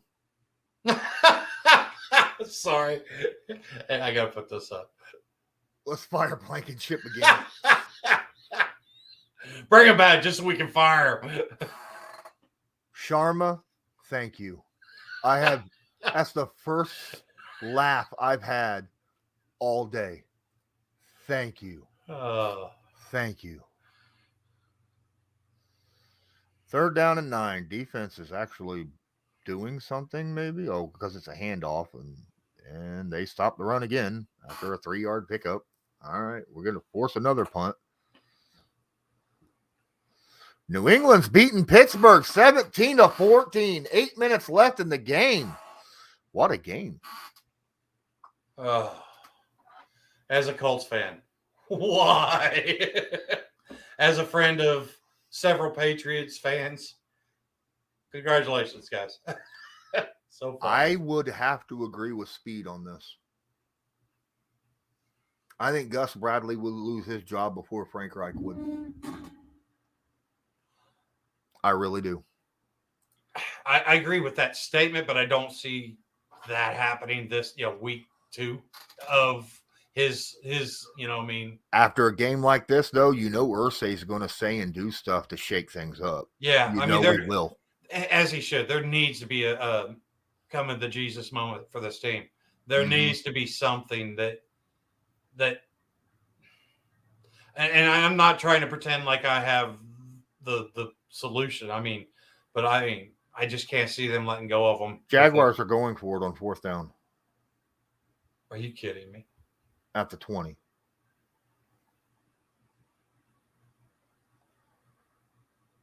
Oh, yeah, they're going for it.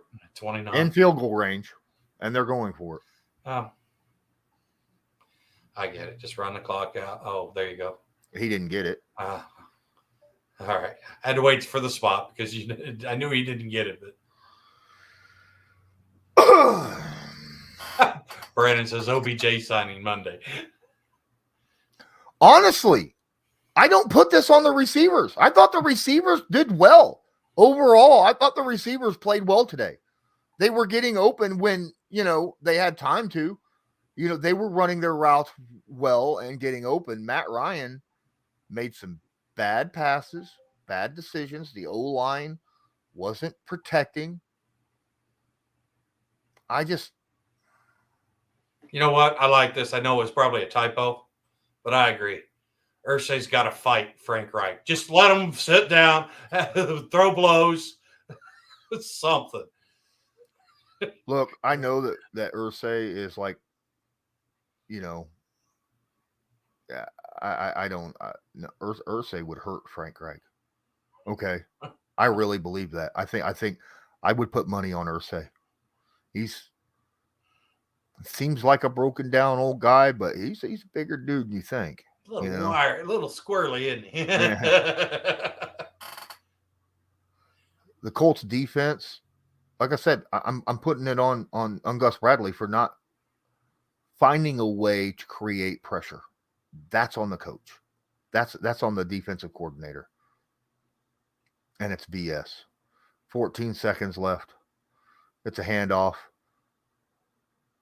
That's our backups in there. And this game is over.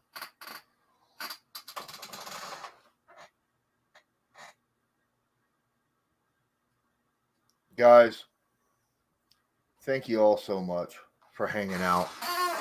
Joe, I appreciate that. Let me get in here real quick. I see it. You got that, Brandon?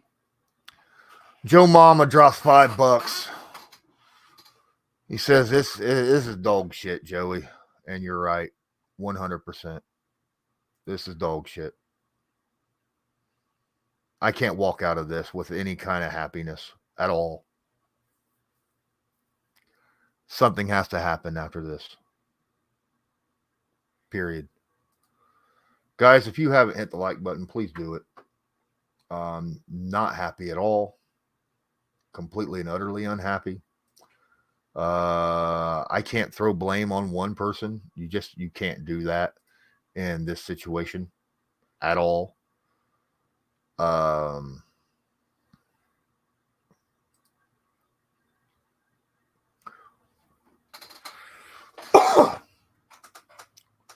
Here's my thing. If I do not see emotion out of Frank Reich after in the post-game conference, there better be emotion. Okay? I know he don't normally do emotion, but after a game like this, you better show emotion. You better show pissed off. You don't have to start throwing out blame on everybody, but you need to show that you're pissed off about this game. Okay. Yeah. Like I said in our Patreon, by the way, guys, if you're not a member of Patreon, it's $5 a month. Come on in this Wednesday night at 8 p.m. We vent. We talk about all kinds of things. This will be probably very adult version content as far as the words being used. But yeah, I mean, I said it then. I want to see more of that hard-nosed butthole, type of coaching. Now, I don't mean I need him out there throwing chairs across the field or anything, but I do need him out there getting in some players' butts. And just like you said, be pissed off. There's every reason. There's nothing here to sit there and, I mean, you see it. We took 4 hours trying to find something to hold on to be happy about. There's not much there. I agree with you, Lawrence. He's got to come out fired up. You're going to lose the fan base, and he's already struggling in that department. You know what I mean? But if you come out and do the same, the guys really tried. It's disappointing. Yeah, we know all that. It's much more than that, sir. It's much more than that. Yeah, definitely. He's got to do something because right now his job is on the line. I know that, a lot of people want Frank fired right off the bat. If he doesn't show emotion and make moves to fix the problems that's going on right now, then he's, in my opinion, officially on the hot seat. I don't think he gets fired, but he'd better make moves to fix shit because you can't blame, we had injuries. All right. Michael Pittman Jr. being out, Darius Shaquille Leonard being out. Those are only two guys. Love them As important as they are on the offense and defense, they're not making up 24 points and not having any points on the offense. Okay. You got to do something here to fix this shit. Gus Bradley, if I was the head coach, you and I would be having a long conversation. Okay. Matt Pryor, you'd be looking for another job because Ryman would have been the starter the rest of the season after what I just saw today. Okay. There's so much to pick apart in this game. And I'm a little pissed off. I'd even be a little mad at myself for running the football too much in 8-9 man boxes. Okay. If I was the head coach, Frank ran the ball a little too much in 8-9 man boxes in the first and second quarter. He should have been throwing it a little more. But hell, at that point, I mean, it's not like Pryor was doing anything to help with the passing game, right? I mean, so Matt Ryan was going to step back and get sacked again, get pressured again off the edge, in less than a second and a half of the game. I mean, Pryor was obviously having problems. You needed to put someone in there to either help him or put Ryman in a lot sooner than the hell you did. Come on. Yeah, and it's fine. I seen Lawrence is really pissed. I think I would argue, guys, pissed off was first quarter. Where we're at here, getting shut out 24-0 by the Jacksonville Jaguars, a team that I'm not. I mean, honestly, the Jaguars should be holding our beer right now. This team's talent, they should be holding our beers. This score should have had more opportunities to be reversed than what it is right now. Toxic, I'm doing a film room. It'll drop tomorrow. It won't be the shortest one. All right. It'll have 4 plays on it, maybe 5, and they'll all be punts. It'll be called the best things the Colts did, all the good things to look forward to with the Colts from week 2. Okay. It'll be every punt that we had. Okay. That's what, and maybe kickoffs because Chase put him out the back of the end zone and didn't shank it into the outside. Right. All one time that he kicked off. So that's what I'm looking at. It'll be a joke, but at the same time, it should probably get 1 million likes. Okay. That's all I got to say about that. Oh, I'm so mad. Oh, I'm so 83 of you in here now. I guess I'm assuming BTJ quit. I guess they couldn't. They just quit all of it. They said, I'm not done ranting. Okay. I'm not done ranting. Hey, first off, congratulations. If you're a Jaguars fan, you're in here. Congratulations. You whooped our ass this game. Whooped our ass. Congratulations on winning and being there. Okay. And now you're right there trying to fight for the top dog in the division. I'm good for you. Colts fans that are in here. Oh my goodness. So much. So many things to pick this game apart. And tomorrow's going to be awful. Tomorrow's going to be awful. I'm telling you. It'll be the most negative believing Colts I've ever put out ever. And I'm talking way more negative than the Carson Wentz throwing the interception in the end zone. Bad. Okay. There's just so much here. We talked about Josh Allen having his way with Matt Pryor basically the entire time that Matt Pryor was out there. Let's not forget Pinter and Smith. Both those guys did not have good games either against, 2 weeks in a row.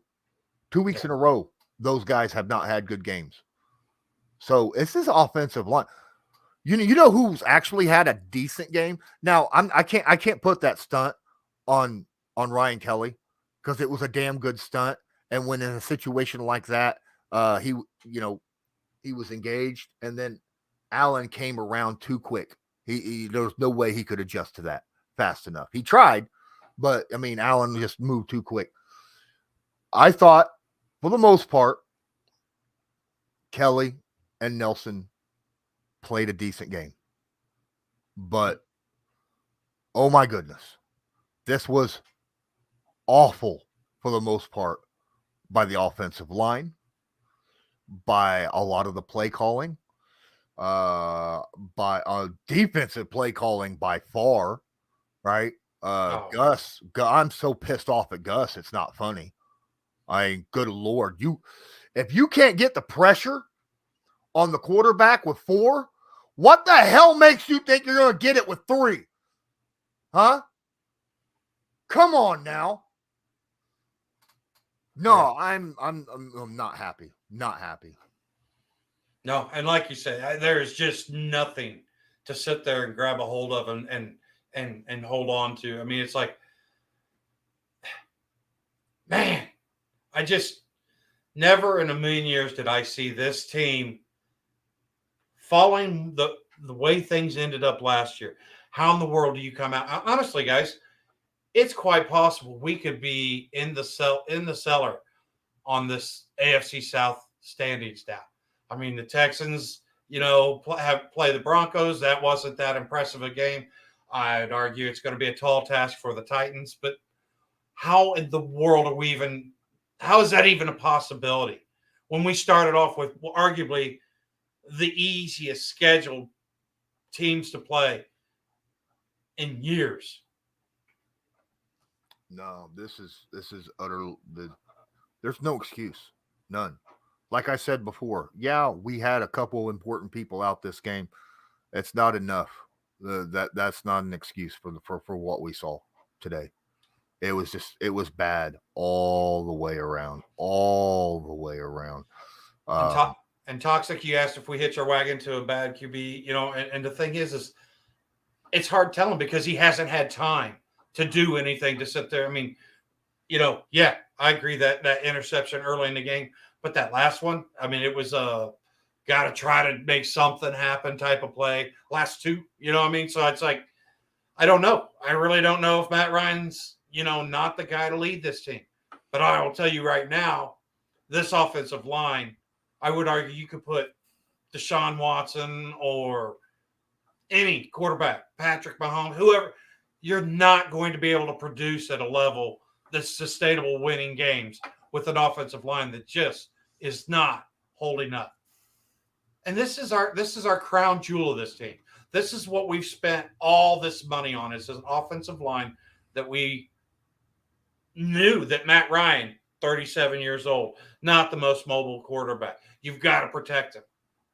And this is what we're giving them. This is the protection or lack thereof that we're given. I mean, how is anybody supposed to be able to perform under that? And whether it's Ellinger or whoever you want to put, it's just,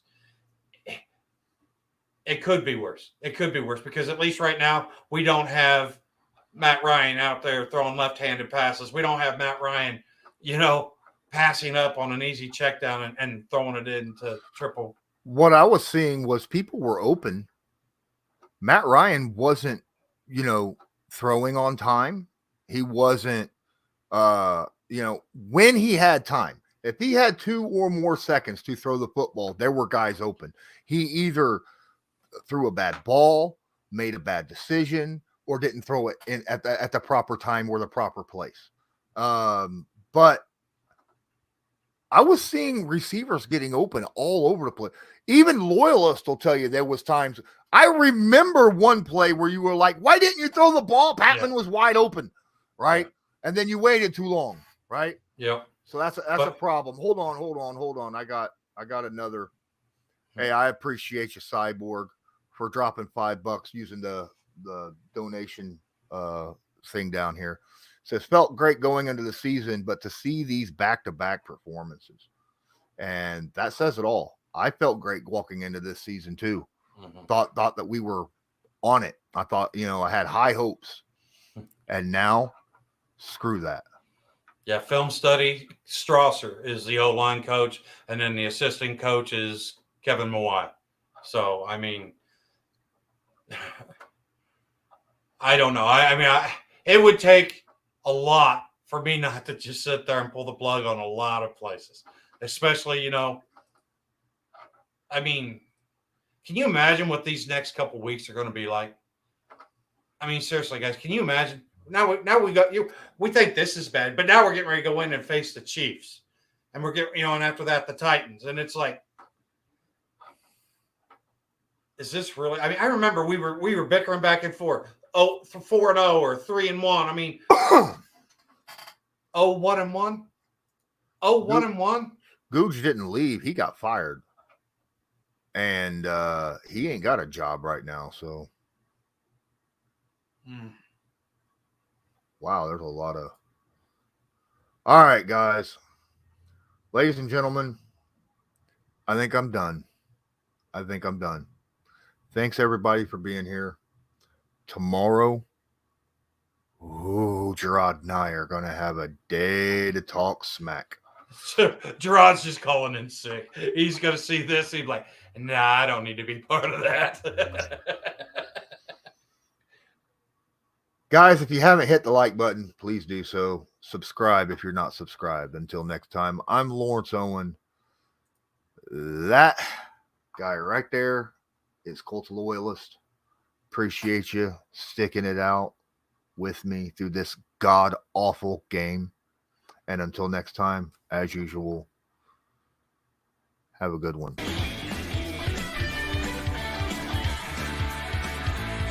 Just because a player's not a household name doesn't mean we can't make him a household name.